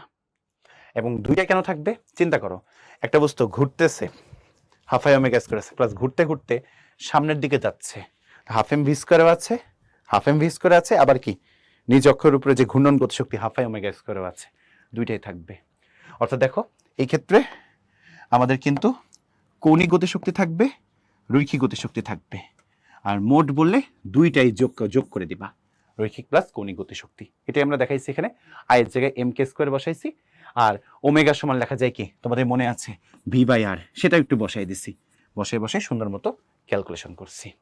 কারণ ওমেগা সমান v/r কেন লিখতে পারছি, কারণ এখানে বস্তুটার রৈখিক একটা বেগ আছে, আর রৈখিক বেগ থাকলে আমরা পড়েছিলাম গতিবিদ্যাতে v সমান লেখা যায় ওমেগা r। এখানে কিন্তু ওমেগাই রেখে দিচ্ছি, এখানে কিন্তু আমরা v সমান ওমেগা আর লিখি নাই, কারণ এখানে বস্তু কিন্তু নিজ অক্ষের উপরে ঘুরছে, এ কিন্তু সামনের দিকে যাচ্ছে না। এক্ষেত্রে বস্তু কিন্তু সামনে যাচ্ছে না, সামনে কিন্তু যাচ্ছে না, জাস্ট নিজ অক্ষের উপরে ঘুরছে। বস্তুটা এই ক্ষেত্রে জাস্ট নিজ অক্ষে ঘুরছে, নিজ অক্ষের উপরে বস্তুটা ঘুরতেছে। এটা একটু মাথায় রেখো, বস্তুটা নিজ অক্ষের উপরে ঘুরতেছে। ওকে, সো সুন্দর মতো এগুলো আমাদের পড়া হয়ে গেল। হোপফুলি তোমাদের এই জায়গায় পড়তে বা বুঝতে কোনো ঝামেলা হয় নাই। ওকে, মোট শক্তির সাথে একটা সম্পর্ক তোমাদেরকে দেখাই দিই। দেখো মোট শক্তিটা, এই যে মোট শক্তিটা, এটি তোমাদের মোট শক্তি। মোট শক্তি, এক সেকেন্ড, মোট শক্তি, এই যে মোট শক্তি ই ইকুয়াল টু কি লেখা যায়, হাফ আই ওমেগা স্কোয়ার, এটা মোট শক্তি লেখা যায়। এখন ডিয়ার ভাইয়া পুরো একটা কাজ করি, আমরা আই দিয়ে উপর নিচে গুণ ভাগ করি। আই দিয়ে উপরে গুণ করলে কি হবে, আই স্কোয়ার ওমেগা স্কোয়ার, লেখা যাবে এরকম half I square omega square, তাহলে আই ওমেগা তার whole square divided by I omega তার হোল স্কোয়ার ডিভাইডেড বাই কি আই, উপরে নিচে আই দিয়ে গুণ করছি। দেখো তাহলে আই ওমেগা মানে কি, আই ওমেগা মানে কি কৌণিক ভরবেগ, লেখা যাবে হচ্ছে half into L square divided by I. একবার কোনো একটা ইউনিভার্সিটিতে আসছিল এমসিকিউতে যে মোট শক্তির সাথে কৌণিক ভরবেগ আর হচ্ছে যে অতভ্রামকের সম্পর্ক কিরকম, উত্তর হচ্ছে মোট শক্তি equal to half L square by I. কীভাবে আসছে বুঝছো তো, আই ওমেগা স্কোয়ার ছিল, এবার দেখো আমি উপরে আই দিয়ে গুণ করছি, নিচে আই দিয়ে গুণ করছি, তাহলে আই স্কোয়ার নাকি I omega whole square by I, I omega মানে কি এল, অর্থাৎ মোট শক্তি equal to half L square by I. চলবে যেভাবে পড়েছি তোমাদের পরীক্ষায় আসলে হোপফুলি তোমরা এই জায়গা থেকে অ্যান্সার করে দিয়ে আসতে পারবা, তোমরা বেশি বিচলিত হবা না। ওকে, ডান। এবার আমরা কিছু ম্যাথামেটিক্যাল প্রবলেমের দিকে হাত দিয়ে দিব। ম্যাথগুলো অনেক সহজ, বাট ঠান্ডা মাথায় ধরে ধরে করতে হবে। ফার্স্ট ওয়ান দেখো, এম ভরের একটা বস্তু, এই হচ্ছে আমাদের বস্তুটা, এম ভরের বস্তুটা, এই যে এম ভরের বস্তু, এই বস্তুর উপরে আমরা বল প্রয়োগ করছি। কতটুকু বল দিছি? 2 নিউটন। বস্তুর ভর 0.5 কেজি। এটা হচ্ছে কি ঘূর্ণন অক্ষ। ঘূর্ণন অক্ষ বলছে ঘূর্ণন অক্ষের সাপেক্ষে বস্তুটার কৌণিক ত্বরণ কত, তোমাকে বের করতে হবে। কৌণিক ত্বরণ বের করতে হবে। ঠান্ডা মাথায় চিন্তা করো, তাহলে তোমরা এটা সলভ করে ফেলতে পারবা। আমরা কিন্তু জানি যে টর্ক ইকুয়াল টু কি লেখা যায়? R F sine theta equal to লেখা যায় আই আলফা, তাই না? একটা মাত্র বস্তুর ক্ষেত্রে তো টাও সমান আই আলফাই হবে, তাই না? এখানে তো আর তোমার জাস্ট একটা মাত্র টর্ক আছে, এখানে সামেশন অফ টর্ক নাই। আমরা একটু পরে সামেশন অফ টর্কেরও ম্যাথ দেখবো, সমস্যা নাই। এবং একটা মাত্র বস্তু, তাহলে আয়ও তো একটাই বের হবে। লক্ষ্য করে দেখো, সবার আগে আর কত, আর এর পরিচয় কি ছিল? আর এর কি পরিচয় ছিল? পরিচয়গুলো বুঝো, পরিচয় বুঝলে এমনি করতে পারবা। পরিচয় হচ্ছে ঘূর্ণন অক্ষ থেকে যে বিন্দুতে বল প্রয়োগ করছি তার লম্ব দূরত্ব। লম্ব দূরত্বটা কত? 2। আর এর ভ্যালু 2, এটা ঠিকঠাক আছে। তাহলে আর এর জায়গায় 2 বসাও। এফ কত? এফ হচ্ছে 2 নিউটন। সাইন থেটা, থেটা কত? 120 ডিগ্রি। ওকে, বসাইলে ভুল হবে, মোটেও 120 বসানো যাবে না, এখানে থেটা হবে 60 ডিগ্রি। কেমনে দেখো, এই ভুলগুলো ছেলেমেয়েরা করে দিয়ে আসে। আমাদের এখানে ঘূর্ণন বিন্দু এটা, বা ঘূর্ণন অক্ষ, এখানে বস্তু আছে। ঘূর্ণন বিন্দু থেকে এই বস্তুর দিকে কাজ করে অবস্থান ভেক্টর আর। এইভাবে আছে ফোর্স, ফোর্সটা ঠিক এইভাবে আছে, ফোর্সটা ঠিক এইভাবে আছে, ঠিক ঠিক ঠিক এইভাবে ফোর্সটা আছে, এইভাবে এইভাবে আমরা ফোর্সটাকে রাখছি, ঠিক এইভাবে ফোর্সটাকে রাখছি। ফোর্সটা এইভাবে আছে, ঠিক এইভাবে। সো ফোর্সটা ঠিক ঠিক ঠিক ঠিক কিন্তু এইভাবে আছে। এটাও তোমরা মোটামুটি বুঝছো। ওকে, চলবে। তাহলে এখন আর আর এফ এর মধ্যবর্তী কোণটা কি 120 রে? ভেক্টর চ্যাপ্টারে পড়ছো না, পায়ে পা মাথায় মাথা, দুইটা ভেক্টর যে পয়েন্ট থেকে যাত্রা শুরু করে সেখানকার মধ্যবর্তী কোণ নিতে হয়। কোণ অবশ্যই অবশ্যই এটা নিতে হবে। কোণ কত হবে? 60 ডিগ্রি। সাবধান। এবার আই আলফা দেখো, বিন্দু একটা বস্তু ঘুরতেছে, ধরো এই ঘূর্ণন অক্ষের সাপেক্ষে, ধরো এই ঘূর্ণন অক্ষ, এই বিন্দু বস্তুটা এইভাবে ঘুরতেছে, এইভাবে ঘুরতেছে। বিন্দু বস্তুটা যত ভ্রামক কি হবে? আই সমান M r square, M r square, তাই না? আই সমান আমরা লিখতে পারি কি এম ইন্টু আর স্কোয়ার। এই আর এর পরিচয়টা কি? এটা একটু ঝামেলা আছে, সো একটু ভেঙে ভেঙে লেখাই। এম কত? এম কত? আগে এম কত বলো। এম হচ্ছে বস্তুর ভর 0.5 কেজি, 0.5 কেজি। আর এখানে হবে আর স্কোয়ার না, এখানে হবে আর সাইন 40, আর সাইন 40, এটা হবে আর এর ভ্যালু। অনেক ব্যাপার আছে, ইন্টু আলফা। আমরা আই সমান এম আর স্কোয়ার ইউজ করছি, বিন্দু ভরের ক্ষেত্রে সূত্র ইউজ করছি। আই কিন্তু আমরা ইউজ করছি কার ক্ষেত্রে বলো তো? সূত্র কিন্তু বিন্দু ভরের জন্য ইউজ করছি। বিন্দু ভরের জড়তার ভ্রামক বের করার যে সূত্র, বিন্দু ভরের যে জড়তার ভ্রামক বের করার সূত্র, সেই সূত্রটাই আমরা ইউজ করছি। তাহলে ভাই আর সাইন 40 কোথা থেকে আসলো? আচ্ছা, জড়তার ভ্রামক চ্যাপ্টারে আমরা পড়ছিলাম আই সমান যে এম আর স্কোয়ার ধরি, আর এর পরিচয় হচ্ছে ঘূর্ণন অক্ষ থেকে লম্ব দূরত্ব, ঘূর্ণন অক্ষ থেকে লম্ব দূরত্ব। লক্ষ্য করো, এই যে বস্তুটা, এই যে বস্তুটা ঘুরছে, ঘূর্ণন অক্ষ থেকে ও লম্ব দূরত্বটা এতটুকু না? এইটা হচ্ছে বস্তুটার ঘূর্ণন অক্ষ থেকে, ঘূর্ণন অক্ষ থেকে লম্ব দূরত্ব। এটা হচ্ছে বস্তুর ঘূর্ণন অক্ষ থেকে, ঘূর্ণন অক্ষ থেকে লম্ব দূরত্ব, ঘূর্ণন অক্ষ থেকে লম্ব দূরত্ব। ঘূর্ণন অক্ষ থেকে লম্ব দূরত্ব হলে কতটুকু হবে? এটা 2 মিটার হলে, এটা 40 হলে, এটা হবে 2 সাইন 40। এটা হবে কি 2 সাইন 40। আমরা ত্রিকোণমিতি ইউজ করে করে ফেললাম, 2 সাইন 40 হবে। দ্যাট মিনস আর এর ভ্যালু হবে কত? 2 সাইন 40। এখানে আর এর ভ্যালু তুমি 2 বসাই দিবা, দ্যাটস ইট। আবার বলতেছি, যখন তুমি টর্ক টাও সমান আর এফ সাইন থিটা বের করছো, আর হচ্ছে ঘূর্ণন অক্ষ থেকে যেখানে তোমার প্রযুক্ত, যে বিন্দুতে তুমি বল প্রয়োগ করছো, তার যে দূরত্ব, লম্ব দূরত্বটা আর।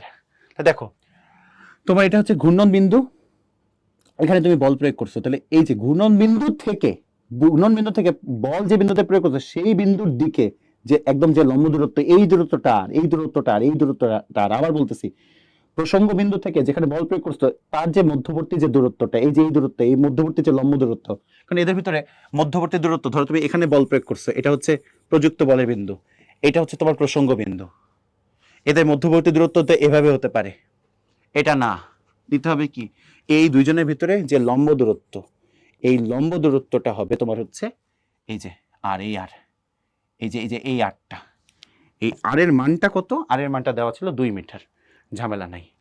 কোনটা কেন 60 ডিগ্রি হয়েছে, কোনটা 60 ডিগ্রি হয়েছে কেন, আর এদিকে এফ, এদিকে মধ্যবর্তী কোণ হবে আর আর এফ যে পয়েন্ট থেকে যাত্রা শুরু করছে, তাই মধ্যবর্তী কোণটা 60 ডিগ্রি।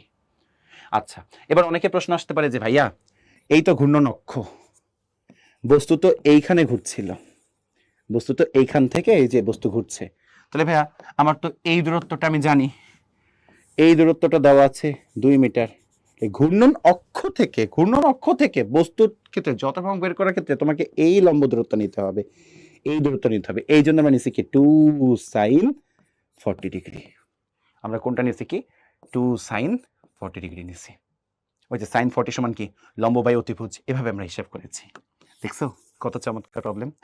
তাহলে ভাইয়া পুরা আমাদের আলফা বা কৌণিক ত্বরণ কত আসে, চলো দেখি আলফা বা কৌণিক ত্বরণের ভ্যালুটা কত আসে, এটা বের করতে হবে, আলফা অথবা কৌণিক ত্বরণ 2 × 2 sin 60 ডিভাইডেড বাই 0.5 ইন্টু হচ্ছে 2 sin 40 তার স্কোয়ার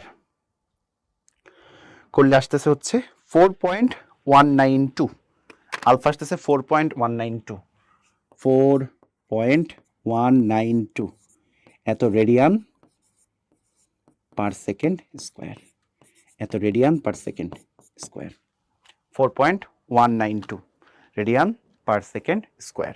হোপফুলি তোমাদের বুঝতে কোনো ঝামেলা হয় নাই।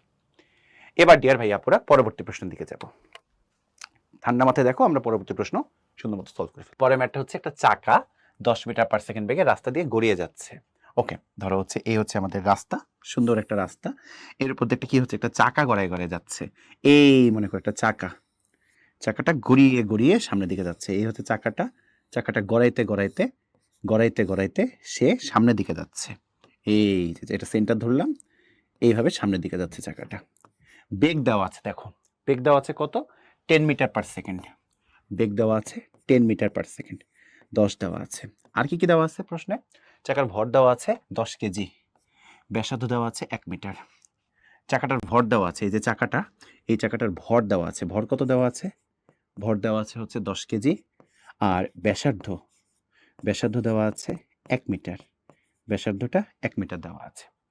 বের করতে হবে কি 10 সেকেন্ডের ভিতরে চাকাকে থামাই দিছে, থামাইতে কতটুকু টর্ক প্রয়োগ করতে হবে, টাইম হচ্ছে 10 সেকেন্ড, 10 সেকেন্ডের ভিতরে আমরা চাকাটাকে থামাই দিছি, তো দেখো এই মোমেন্টে কিন্তু অবশ্যই অবশ্যই অবশ্যই অবশ্যই চাকাটার কি একটা আদি কৌণিক বেগ আছে, মানে যখন থেমে গেছে, থেমে গেলে যখন থেমে যাবে, থেমে গেলে শেষ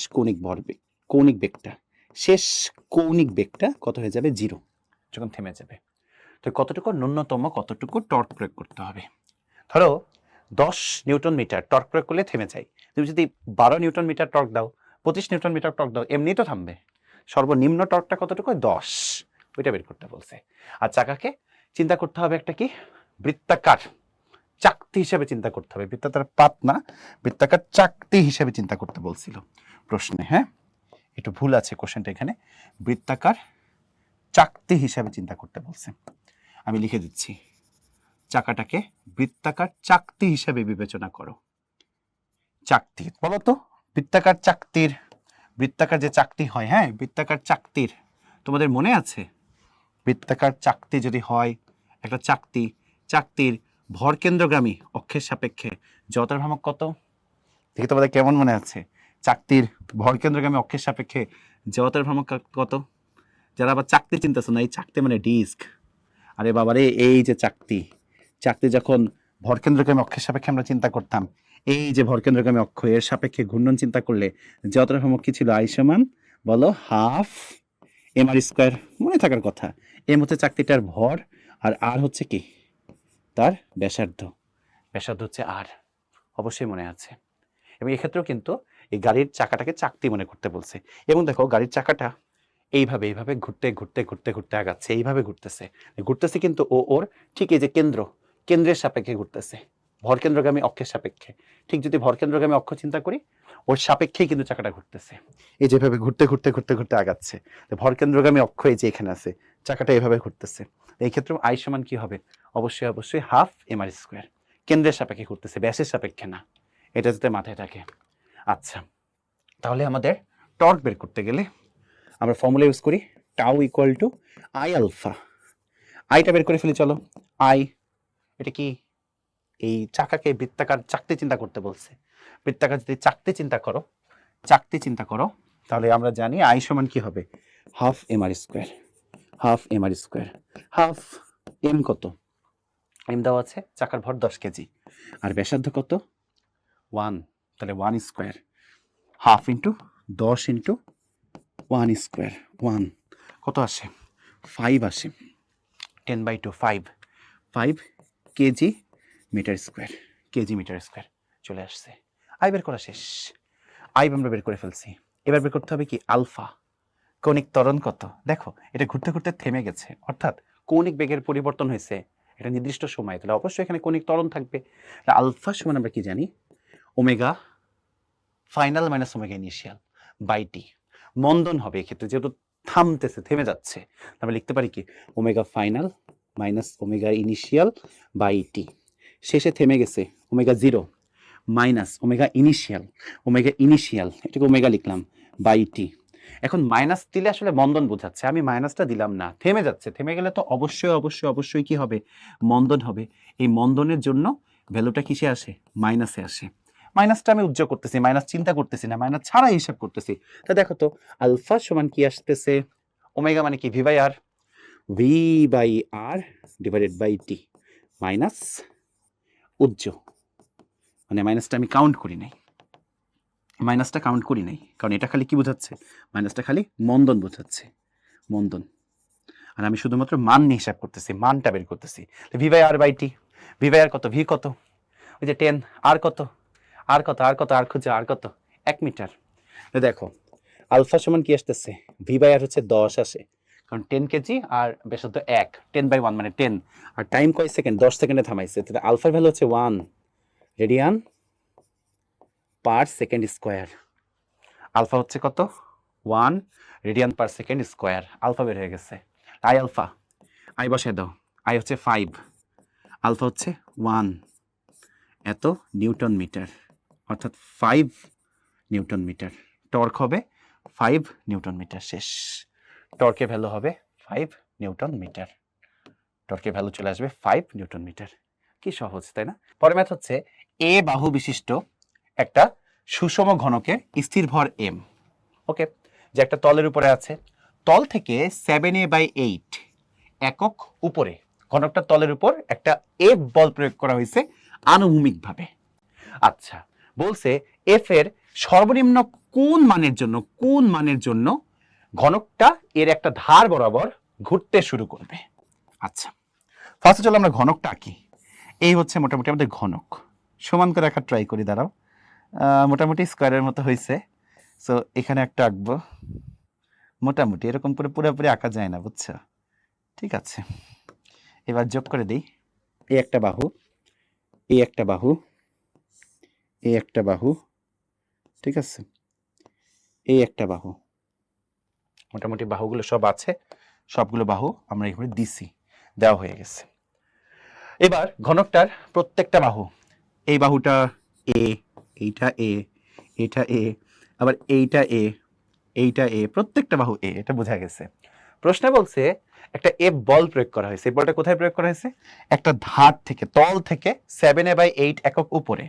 ধরো এটা মনে করো আমাদের তলটা, এই ঘনকটা। ধরো একটা বস্তু, এই বস্তুটা এই তলের উপর আছে, তলের উপরে আছে। তল থেকে কত উপরে? এই যে এইখানে, ধরো এইটুকু 7a/8, এইখানে একটা এফ বল এভাবে আনুভূমিকভাবে প্রয়োগ করা হয়েছে। অর্থাৎ আমরা একটা এফ বল প্রয়োগ করব। ধরো এটা হচ্ছে তল থেকে এই যে ধারটা, এই ধারের সাপেক্ষে ঘুরবে, এটা আমি দেখাবো একটু পরে। এইখানে আমরা বল দিচ্ছি যে এইভাবে একটা বল দিচ্ছি, ঠিক এইভাবে এইভাবে একটা বল দিছি, এই বলটা কতটুকু 7a/8 পরিমাণ বল দিছি। আর প্রশ্ন হচ্ছে এই এফ এর মানটা এফ এর মানটা এফ এর মানটা কত হলে, না না না না, এই এফ এর মানটাই বের করতে বলছে। প্রশ্নে বলছে যে আমরা ঠিক এই বরাবর তল থেকে 7a/8 একক উপরে, এই যে এইটুকু, এই যে ধার থেকে এই উচ্চতাটা হচ্ছে কতটুকু 7a/8, এই 7a/8 একক উপরে, এই একক উপরে আমরা আনুভূমিকভাবে এফ বল দিছি। এই এফ এর মানটা মিনিমাম কত হলে, মিনিমাম কত হলে, এফ এর মানটা মিনিমাম কত হলে এই ঘনকটা ঘোরা শুরু করবে। আসো বুঝাই। ধরো আমি এই বস্তুটাকে আমার হাতের উপর আছে, এই তল থেকে 7a/8 এতটুকু উপরে এইখানে বল দিতেছি, এই যে এইখানে এইভাবে বল দিতেছি, এফ পরিমাণ বল দিতেছি। আমি যদি জোরে বল দিই এটা তো সাথে সাথে ঘুরে যাবে, আমি জোরে বল দিলে এটা সাথে সাথে ঘুরে যাবে। আমার বল মনে করো সাপোজ 10 নিউটন বল দিলেই এটা ঘুরে যায়, আমি 12 নিউটন দিলে আরো তাড়াতাড়ি ঘুরবে, আমি 20 নিউটন দিলে আরো তাড়াতাড়ি ঘুরবে। বের করতে হবে যে অ্যাট লিস্ট মিনিমাম কত বল দিলে এটা ঘোরা শুরু করে। ওই যে 10 নিউটন বল দিলে জাস্ট এটা ঘোরা শুরু করে, ওই বলটা বের করতে হবে। 12, 20, 25, 100 নিউটন বল দিলে তো এটা আরো আরামসে ঘুরবে। ঘুরতেছে কোন জায়গার রেসপেক্টে এটা একটু দেখো, ভালো করে দেখাও। আমি তো এভাবে ফোর্স দেই, এই দেখো আমি ফোর্স দিলে, এই যে আমি ফোর্স দিলে ঘুরতেছে কিন্তু এই ধারের সাপেক্ষে, এই ধারটার সাপেক্ষে, এই যে এই ধারটার সাপেক্ষে ঘুরতেছে, এই ধারটার সাপেক্ষে ঘুরতেছে, এই ধারটার সাপেক্ষে ঘুরতেছে, এই ধারটার সাপেক্ষে, এই যে এই ধারটার সাপেক্ষে ঘুরতেছে। এই ধার থেকে কত উপরে বল দিছি, বল দিছি 7a/8 একক উপরে। এইটুকু হচ্ছে আমাদের মোটামুটি কনসেপ্ট। এখন দেখো ঘোরার জন্য দায়ীকে টর্ক, তুমি যে বলটা দিয়েছো বলটার জন্য অবশ্যই অবশ্যই একটা টর্ক প্রযুক্ত হবে। টর্ক বস্তুটাকে এরকম ঘুরাইতে যাবে, এই যে আমার বলের জন্য বস্তুটা এরকম ঘুরতেছে, এই ঘূর্ণনের জন্য দায়ীকে একটা টর্ক, বস্তুকে যে ঘুরাচ্ছে, এই যে মুভমেন্টটা যে করতেছে, রোটেশন যে করতেছে, দায়ী হচ্ছে টর্ক। আমার প্রযুক্ত বলের জন্য টর্কটা হবে কতটুকু, আমার প্রযুক্ত বলের জন্য torque tau F equal two হবে কি, পড়াইছিলাম টর্কের ডেফিনেশন, প্রযুক্ত বল ইন্টু লম্ব দূরত্ব, মানে বল আর ওই যে আর এর ভিতর দূরত্বটা লম্বভাবে রাখতে হয়, 90 ডিগ্রি রাখতে হয়। প্রযুক্ত বল ইন্টু লম্ব দূরত্ব, প্রযুক্ত বলটা এফ আর লম্ব দূরত্বটা কত 7a/8। কিভাবে দেখো, এই যে তলটা, তল বস্তুটাকে রাখছি, এই এই বরাবর বল প্রয়োগ করছি। দেখো তাহলে তল থেকে এই দূরত্ব 7a/8, তল থেকে এইটুকুতে 7a/8, এই দূরত্বের সাথে ফোর্সটা কিন্তু আনুভূমিকভাবে মানে লম্বভাবে আছে, যে লম্বভাবে আছে। তাহলে আমাদের দূরত্বটা হচ্ছে 7a/8, অর্থাৎ এই যে ঘূর্ণন বিন্দু, এই যেটা ঘূর্ণন বিন্দু থেকে বল যেখানে প্রয়োগ করছো, বল যেখানে প্রয়োগ করছো তার যে মধ্যবর্তী যে দূরত্বটা, লম্ব দূরত্ব, এটা কত 7a/8, আর ফোর্সটা হচ্ছে এফ।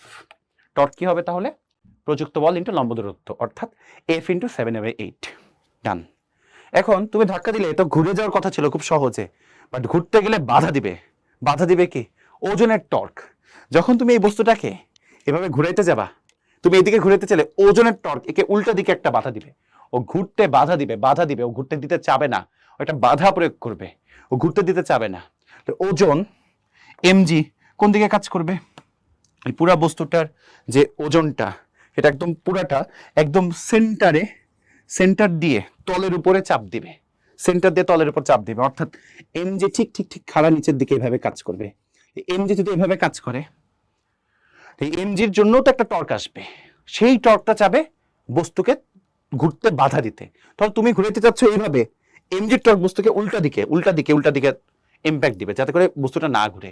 তাহলে তোমাকে বের করতে হবে টাউ এমজি বের করতে হবে। টাউ এমজি কি হবে, প্রযুক্ত বল ইন্টু ঘূর্ণন অক্ষ থেকে লম্ব দূরত্ব, যেটা হবে a/2। তাই a/2 কিভাবে বুঝলেন, দেখো আমি এই যদি আমাদের বস্তুটা আবার নিয়ে আসি, এমজি কাজ করতেছে ঠিক ঠিক ঠিক এইভাবে, এখান থেকে মাঝখান থেকে।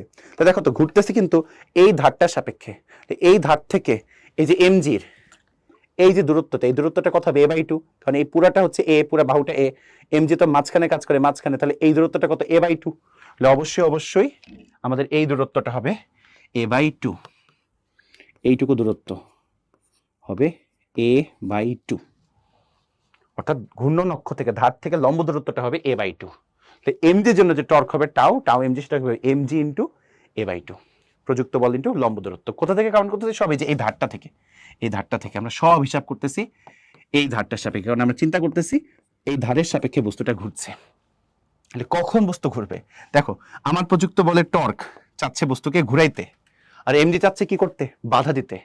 যদি আমার প্রযুক্ত বলের যে টর্ক সেটা এমজি টর্কের থেকে বেশি হয় বা অ্যাটলিস্ট সমান হয়, তাহলে বস্তুটা ঘুরে যাবে।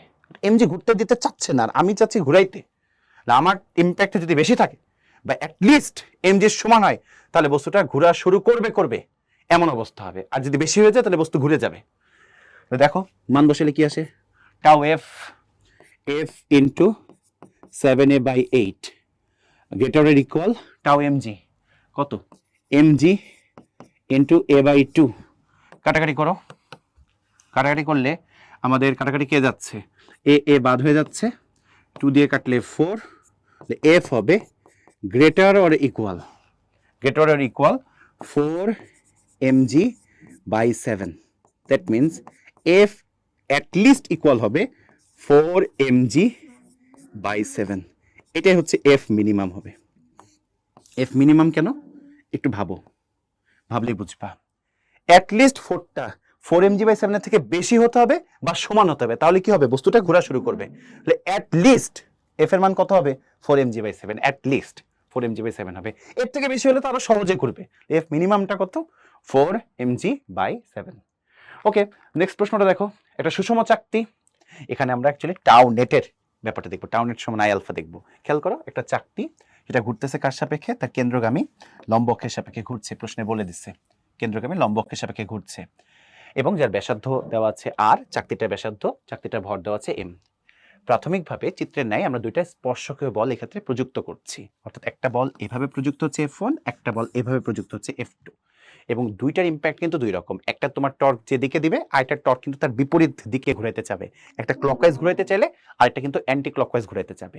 আচ্ছা, এবার দেখো আর এর ভ্যালু দেওয়া আছে 2 সেন্টিমিটার, ভর দেওয়া আছে 20 গ্রাম। এই চাকতিটার ভর দেওয়া আছে 20 গ্রাম। F1 F2 সব দেওয়া আছে। 1.25 সেকেন্ড পরে এই F1 আর F2 কাজ করতেছে।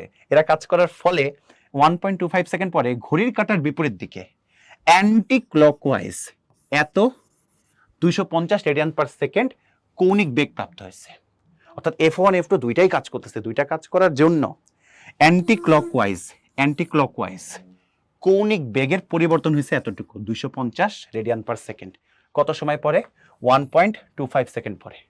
তোমাকে বের করতে হবে তাহলে F2 এর মান কত। চমৎকার প্রশ্ন। এবার ভাই আপুরা লক্ষ্য করো, আমাদের F1 বলটা এইভাবে প্রযুক্ত হচ্ছে, এবং আর কিন্তু এইভাবে। অবশ্যই, কারণ কি? এই যে প্রসঙ্গ বিন্দু, এই বিন্দুতে বল দিছি, প্রসঙ্গ বিন্দু থেকে প্রযুক্ত বলের বিন্দুর দিকে, এই দিকে কাজ করবে অবস্থান ভেক্টর। আর ক্রস এফ করলে আমাদের এই ক্ষেত্রে F1 ফোর্সের জন্য টর্ক পাওয়া যাবে টাউ ওয়ান। হ্যাঁ, এটা টাউ ওয়ান, এবং এটা ভ্যালু আসবে কত জানো? RF1 আসবে। কারণ এই ক্ষেত্রে অ্যাঙ্গেলটা কত আছে? 90 ডিগ্রি। অবশ্যই 90 ডিগ্রি আছে। স্পর্শক আর ব্যাসার্ধের সাথে কোন 90 ডিগ্রি থাকে। এবং এই ক্ষেত্রে আমরা যদি আর ক্রস এফ করি, দেখো আর ক্রস এফ করি, এটা কিন্তু তোমার ভিতরের দিকে বোঝাচ্ছে। দ্যাট মিনস কিন্তু এটা ক্লকওয়াইজ রোটেশনকে বোঝাচ্ছে। এটা ক্লকওয়াইজ রোটেশনকে বোঝাবে। আমরা ক্লকওয়াইজ রোটেশনটাকে মাইনাস ধরি, অবশ্যই আমরা টাউ ওয়ানের ভ্যালুটা মাইনাসে পড়বো। অর্থাৎ tau one equal to minus r F1 আমরা এটা ধরবো। এবার চলো টাউ টু বের করি। টাউ টু দেখো তো, দ্বিতীয় F2 ভরের F2 বলটার জন্য টাউ টু প্রযুক্ত হচ্ছে। টাউ টু ইকুয়াল টু কি হবে? আর F2। এক্ষেত্রেও থিটা 90 ডিগ্রি, এবং এটা কিন্তু বস্তুকে অ্যান্টি ক্লকওয়াইজ রোটেশন করবে। অ্যান্টি ক্লকওয়াইজ রোটেশন করবে। ভাই কিভাবে বুঝলেন? আর ক্রস এফ করো না, তাহলেই বুঝবা। এই যে দেখো, এটা আমাদের প্রসঙ্গ বিন্দু, এখানে বল প্রযুক্ত হচ্ছে, এদিকে আর অবস্থান ভেক্টর। আর ক্রস এফ করলে এটা কিন্তু ডিরেকশনটা বাইরের দিকে। দ্যাট মিনস এটা অ্যান্টি ক্লকওয়াইজ রোটেশনটাকে বোঝাচ্ছে। এক্ষেত্রে প্লাস ধরবো ভ্যালুটাকে। এবার এই দুইটা ফোর্সের যে টর্কের ইম্প্যাক্ট ওভারঅল, সেইখান থেকে আমরা লিখতে পারি summation of tau net equal to I alpha. অর্থাৎ আমাদের এই চাকতিটা যে ঘুরতেছে, চাকতিটার উপরে দুইটা টর্কেরই প্রভাব আছে। আমাদের এখানে প্রভাবটা তোমরা দেখতে পাচ্ছ, টাউ ওয়ান টাউ টু দুইটারই আছে। দুইটারই প্রভাবে সামেশন অফ টাউটা ইকুয়াল টু আই আলফা সমান হয়েছে, হয়ে এই চাকতিটাকে রোটেট করাইছে। এবং প্রশ্ন দেখো আলফা বের করার ওয়ে দেওয়া আছে, কারণ এতটুকু সময়ের ভিতরে 250 রেডিয়ান পার সেকেন্ড এতটুকু কৌণিক বেগের পরিবর্তন হয়েছে। কার জন্য? এই টাউ নেটের জন্য। আমরা তো তাহলে মোটামুটি আগেই গেছি। টাউ নোট লেখো, প্লাস মাইনাস সহ বসাবা। এখানে আমাদের টাউ টুটা প্লাসে বসাবো, plus tau two minus tau one, কারণ একটা ক্লকওয়াইজ একটা অ্যান্টি ক্লকওয়াইজ রোটেশনের দিককে বোঝাচ্ছে, ইকুয়াল টু আই আলফা। অবশ্যই সাবধান, অবশ্যই সাবধান, আই আলফা বসানোর সময় প্লাস মাইনাস পজিশনে বসাতে হবে। আই তো স্কেলার রাশি, কিন্তু আলফা তো ভেক্টর রাশি, এবং আলফা তো বুঝতেই পারতেছে এটা কৌণিক ত্বরণ বোঝাচ্ছে, এরও ডিরেকশন থাকবে। দেখো আমাদের এখানে এই যে ঘড়ির কাঁটার বিপরীত দিকে কৌণিক বেগ প্রাপ্ত হয়েছে, কৌণিক ত্বরণ কি ঘড়ির কাঁটার বিপরীত দিকে? অবশ্যই অবশ্যই, অর্থাৎ এই বস্তুটার রোটেশন কিন্তু অ্যাকচুয়ালি ঘড়ির কাঁটার বিপরীত দিকে, এই দিকে আলফা, তাহলে আলফাটা অবশ্যই প্লাস হবে, প্লাস আই আলফা। তাহলে বসায় দাও, টাউ টু কত? R F two minus tau one কত?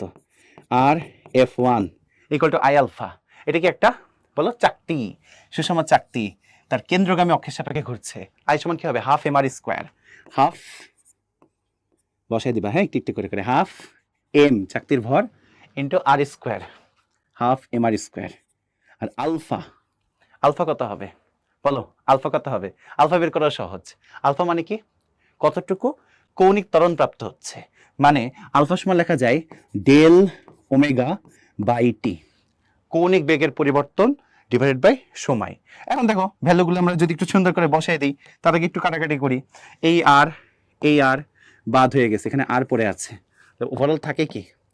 F two equal to F one plus দেখো হাফ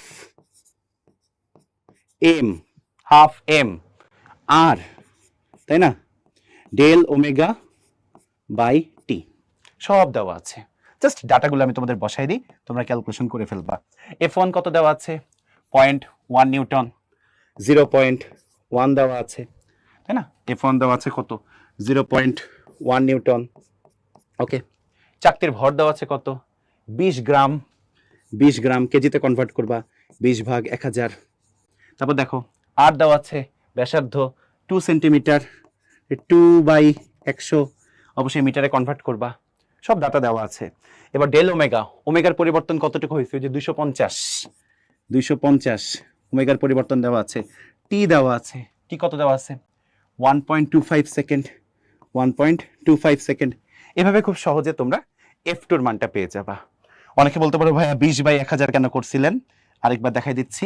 এই দেখো এম এর ভ্যালুটা 20 গ্রাম, কেজিতে কনভার্ট করো, কি হবে? 20 ডিভাইডেড বাই 1000। এভাবে খুব সহজে তোমরা এফ টুর ভ্যালুটা এত নিউটন এককে পেয়ে যাবা। ওকে, নেক্সট দেখো 3 কেজি ভরের একটা কণার গতিবেগ দেওয়া আছে এত, কণার অবস্থান ভেক্টর আর দেওয়া আছে এত, বলছে মূল বিন্দুর সাপেক্ষে এর কৌণিক ভরবেগ কত? কারো সাপেক্ষে সবসময় কৌণিক ভরবেগ বের করতে হয়, বলে দিচ্ছে মূল বিন্দুর সাপেক্ষে, অর্থাৎ অবস্থান ভেক্টরটা আমরা মূল বিন্দুর সাপেক্ষে বের করছি। ঠিক আছে, তাহলে এখন বের করতে হবে কি? কৌণিক ভরবেগ। আমাদের সূত্র এল সমান ছিল আর ক্রস পি। আবার আমরা দেখছিলাম এখান থেকে আদর করে লেখা যায় এম ইন্টু আর ক্রস ভি, এম তো ধ্রুবক, তাই না? দেখো এল সমান এম কত? বস্তুর ভর দেওয়া আছে 3 কেজি, 3 কেজি গিভেন, 3 বসায় দাও, আর ক্রস ভি, ক্রস গুণ, আমরা এভাবে করতে পারি I cap J cap K cap. ঠিক আছে, এবার বলো আর এর ভ্যালুগুলো বসাতে হবে সবার আগে। আর কত? I cap plus J cap, K cap নাই, তাহলে কি হবে? 110, কে ক্যাপের সহগ 0 হয়ে আছে, 110। ওকে, আর বেগটা কত? বেগটা ইউ দিয়ে ভি দিয়ে, এটাই ভি, সমস্যা নেই। বেগের যে এটা দেওয়া আছে তোমার, এ ভেক্টর দেওয়া আছে 2 to -1, 2 to -1। হিসাব নিকাশ করলেই খুব সহজে তোমাদের কৌণিক ভরবেগ বের হয়ে যাবে। কৌণিক ভরবেগটা খুব easily something I cap plus something J cap plus something K cap, এভাবে খুব সহজে তোমাদের কৌণিক ভরবেগটা বের হয়ে চলে আসবে। সোজা প্রবলেম, হোপফুলি তোমরা করে ফেলতে পারবা। তারপর দেখো একজন নৃত্যশিল্পী 2 হাত প্রসারিত করে নিজ অক্ষের সাপেক্ষে ঘুরছিলেন, 2 হাত প্রসারিত করে ঘুরতেছে। দ্যাট মিনস নৃত্যশিল্পী উনি ঘুরছে হচ্ছে এইভাবে, হাত দুইটা সরাই এরকম করে ঘুরছিল। ওকে, তখন তার চক্রগতির ব্যাসার্ধ ছিল 0.5 মিটার, এটা K1। এরপর তিনি ঘূর্ণনরত অবস্থাতেই হাত গুটিয়ে নেওয়ায় চক্রগতির ব্যাসার্ধ ছোট হয়ে গেল। উনি এভাবে ঘুরতেছিল, পরে এইভাবে ঘুরছে। দ্বিতীয় অবস্থায় তার ঘূর্ণন বেগ কত হবে, হাত গুটানোর পরে ঘূর্ণন বেগ মানে ω2 কত হবে বের করতে বলছে। আর ω1 কত দেওয়া আছে, এই যে 2 রেভলিউশন পার সেকেন্ড, অর্থাৎ 1 সেকেন্ডে উনি 2 বার রোটেট করতে পারত শুরুতে, এটা ω1 দেওয়া আছে। এখন দেখো এখানে কোনো বাহ্যিক টর্ক প্রযুক্ত হয় নাই, যেহেতু কোনো বাহ্যিক টর্ক প্রযুক্ত হয় নাই, বা সামেশন অফ টাউ এক্সটার্নাল 0 একবারে লিখে দিলাম, তো অবশ্যই আদি কৌণিক ভরবেগ এবং শেষ কৌণিক ভরবেগ সমান থাকবে। নৃত্যশিল্পীর ক্ষেত্রে আমাদের আদি কৌণিক ভরবেগ কত হবে, এল সমান আই ওমেগা, তাহলে I1 ω1 সমান হবে I2 ω2।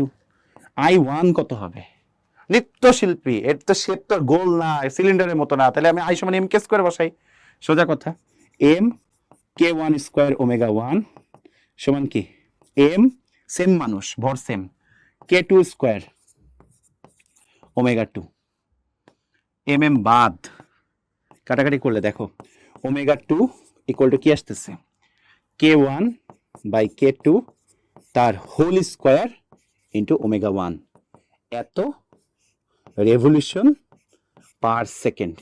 এভাবে আমাদের অ্যান্সারটা চলে আসবে, এত রেভলিউশন পার সেকেন্ড। সবগুলো ডাটা বলে দিই, কোনটা কি দেখো, শুরুতে চক্রগতির ব্যাসার্ধ যেটা ছিল সেটা হচ্ছে তোমাদের K1, শুরুতে যেটা চক্রগতির ব্যাসার্ধ ছিল। পরবর্তীতে চক্রগতির ব্যাসার্ধ যেটা হয়েছে সেটা কি K2, আবার প্রশ্নে ω1 দেওয়া আছে কত 2, ω1 এর ভ্যালুটাও সুন্দর মতো আমাদের কোশ্চেনে গিভেন আছে, বসাই দিলেই ক্যালকুলেটরে মান বের করা যাবে। করে দিই, হ্যাঁ, K1 by K2, okay, K1 by K2, K1 কত 0.5 ভাগ 0.2, ওকে, স্কয়ার ইন্টু ω1 হচ্ছে 2, এটা আসে হচ্ছে 12.5, ঠিক আছে, এগুলো তোমরা এমনিই পারবা। অ্যান্সারটা আসলে হচ্ছে কত 12.5 রেভলিউশনস পার সেকেন্ড। আচ্ছা, খাড়া অবস্থায় রাখা একটা মিটার দণ্ড কাত হয়ে পড়ে যায়। আচ্ছা, একটা মিটার দণ্ড আছে, 1 মিটার দণ্ড, ওকে, এটার আমরা ধরতেছি পুরুত্ব তেমন নাই, পুরোটাই দৈর্ঘ্য। আচ্ছা, এই মিটার দণ্ডটা যেটার অ্যাকচুয়ালি দৈর্ঘ্যটা হচ্ছে h, খাড়া অবস্থায় ছিল, এটা ঠাস করে পড়ে গেছে, এই মিটার দণ্ডটা এইভাবে পড়ে গেছে। প্রশ্ন হচ্ছে কত কৌণিক বেগে ভূমিতে আঘাত করবে, ওমেগা বের করতে হবে।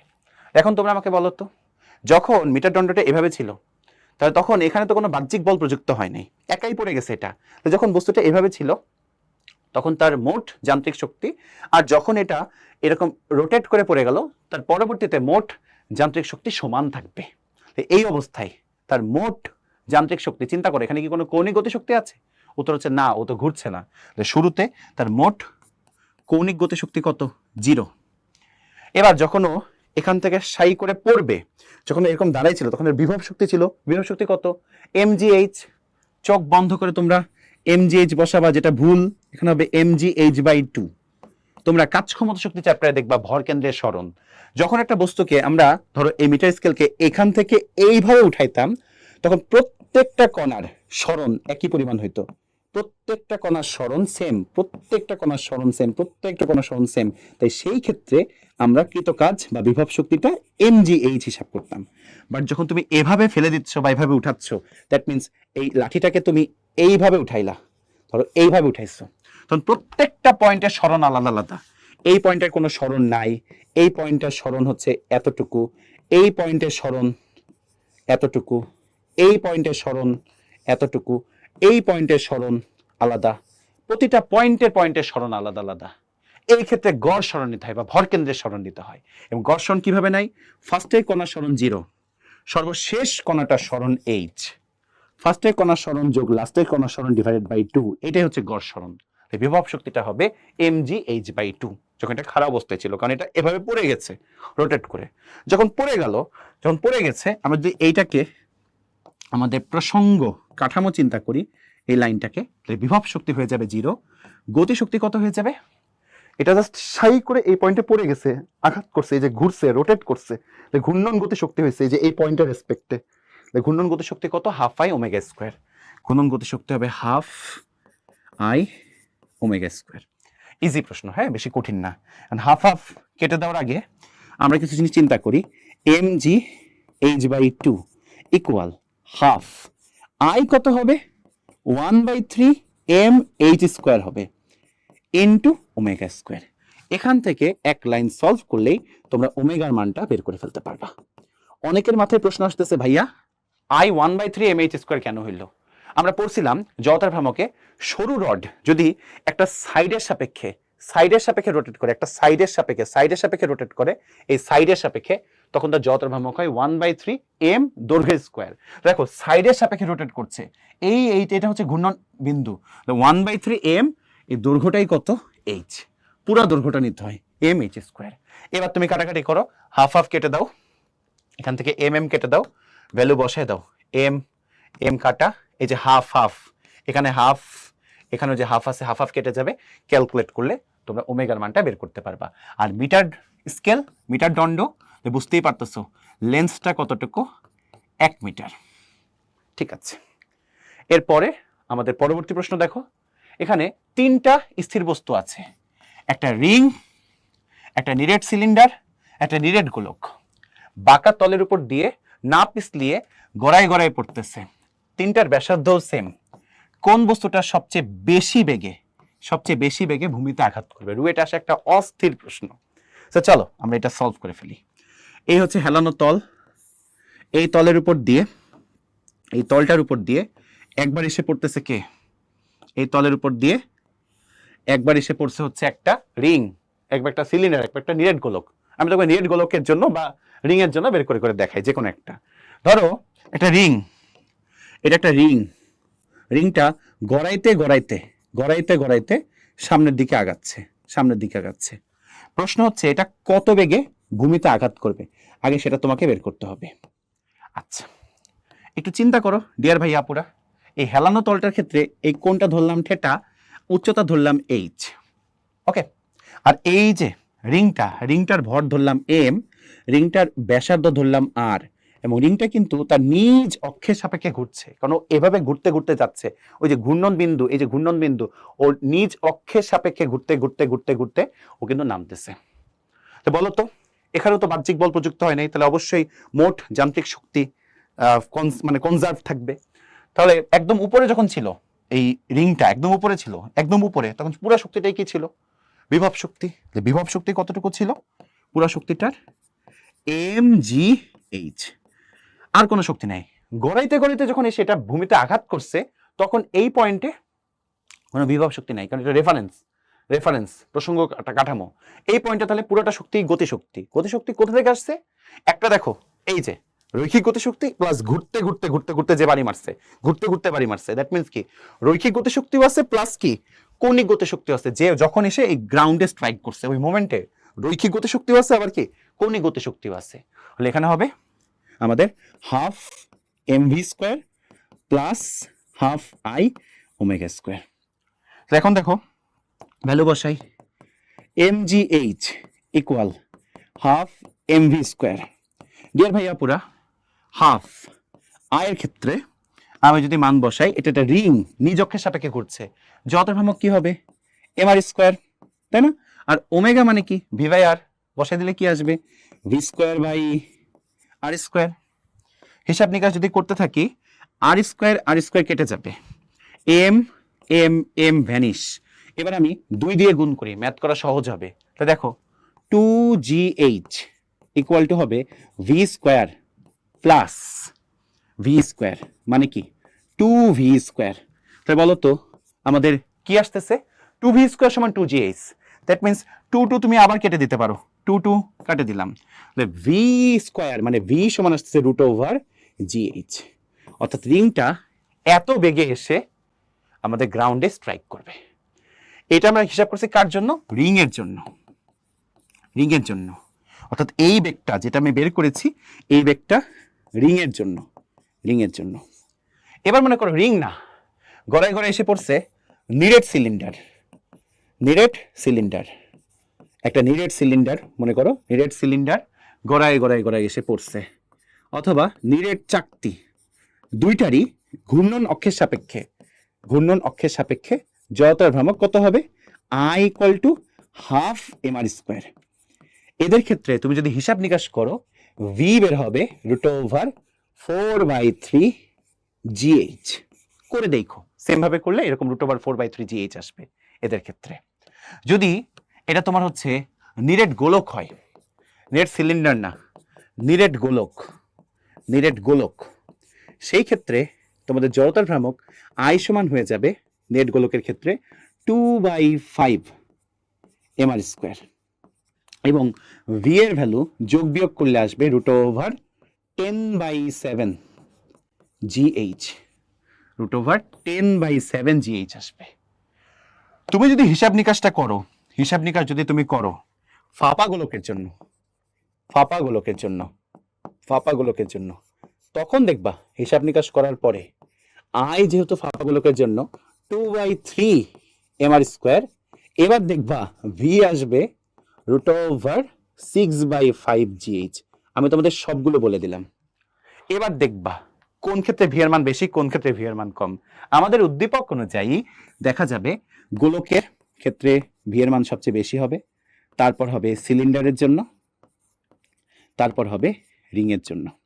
অর্থাৎ গোলকটা সবচেয়ে জোরে এসে মাটিতে স্ট্রাইক করবে, তারপর রিং, তারপর সিলিন্ডারটা, তারপর রিংটা এসে, মানে সবচেয়ে বেশি স্পিড হবে গোলকটার, তার থেকে কম হবে সিলিন্ডারের স্পিড, তার থেকে কম হবে রিংটার স্পিড। এটা কিন্তু আমরা সিলিন্ডারকে বুঝাইছি। এই যে ছবিটা দেখতে পাচ্ছ লেখাটা, এটা কিন্তু সিলিন্ডারকে বোঝানোর চেষ্টা করছি। হ্যাঁ, এটা সিলিন্ডার। ওকে, এবং তুমি দেখো চিন্তা করা যায় রিংয়ের ক্ষেত্রে ভি সমান জাস্ট √gh, কিন্তু সিলিন্ডারের ক্ষেত্রে ভি সমান কত? √4/3 gh, আরেকটু বেশি। আর নিরেট গোলকের ক্ষেত্রে আরো বেশি, √10/7 gh। ফাঁপা গোলকের ক্ষেত্রে হলে √6/5 gh। তো ক্যালকুলেটর করে দেখবা কোনটা বেশি বেগ, কোনটা কম বেগ, এবং প্রত্যেকটা আসছে যে এইভাবে conservation law of energy, mechanical energy conservation law থেকে। ঠিক আছে, তাহলে দেখছো কত সুন্দর মতো কিন্তু আমরা এটা সলভ করে ফেললাম। সো ভাই আপুরা, দেখতে দেখতে আমরা একদম শেষে চলে আসলাম। ওকে, একটা বড় লেকচার, অনেক বড় জিনিসপাতি দেখছো, অনেক কিছু ছিল।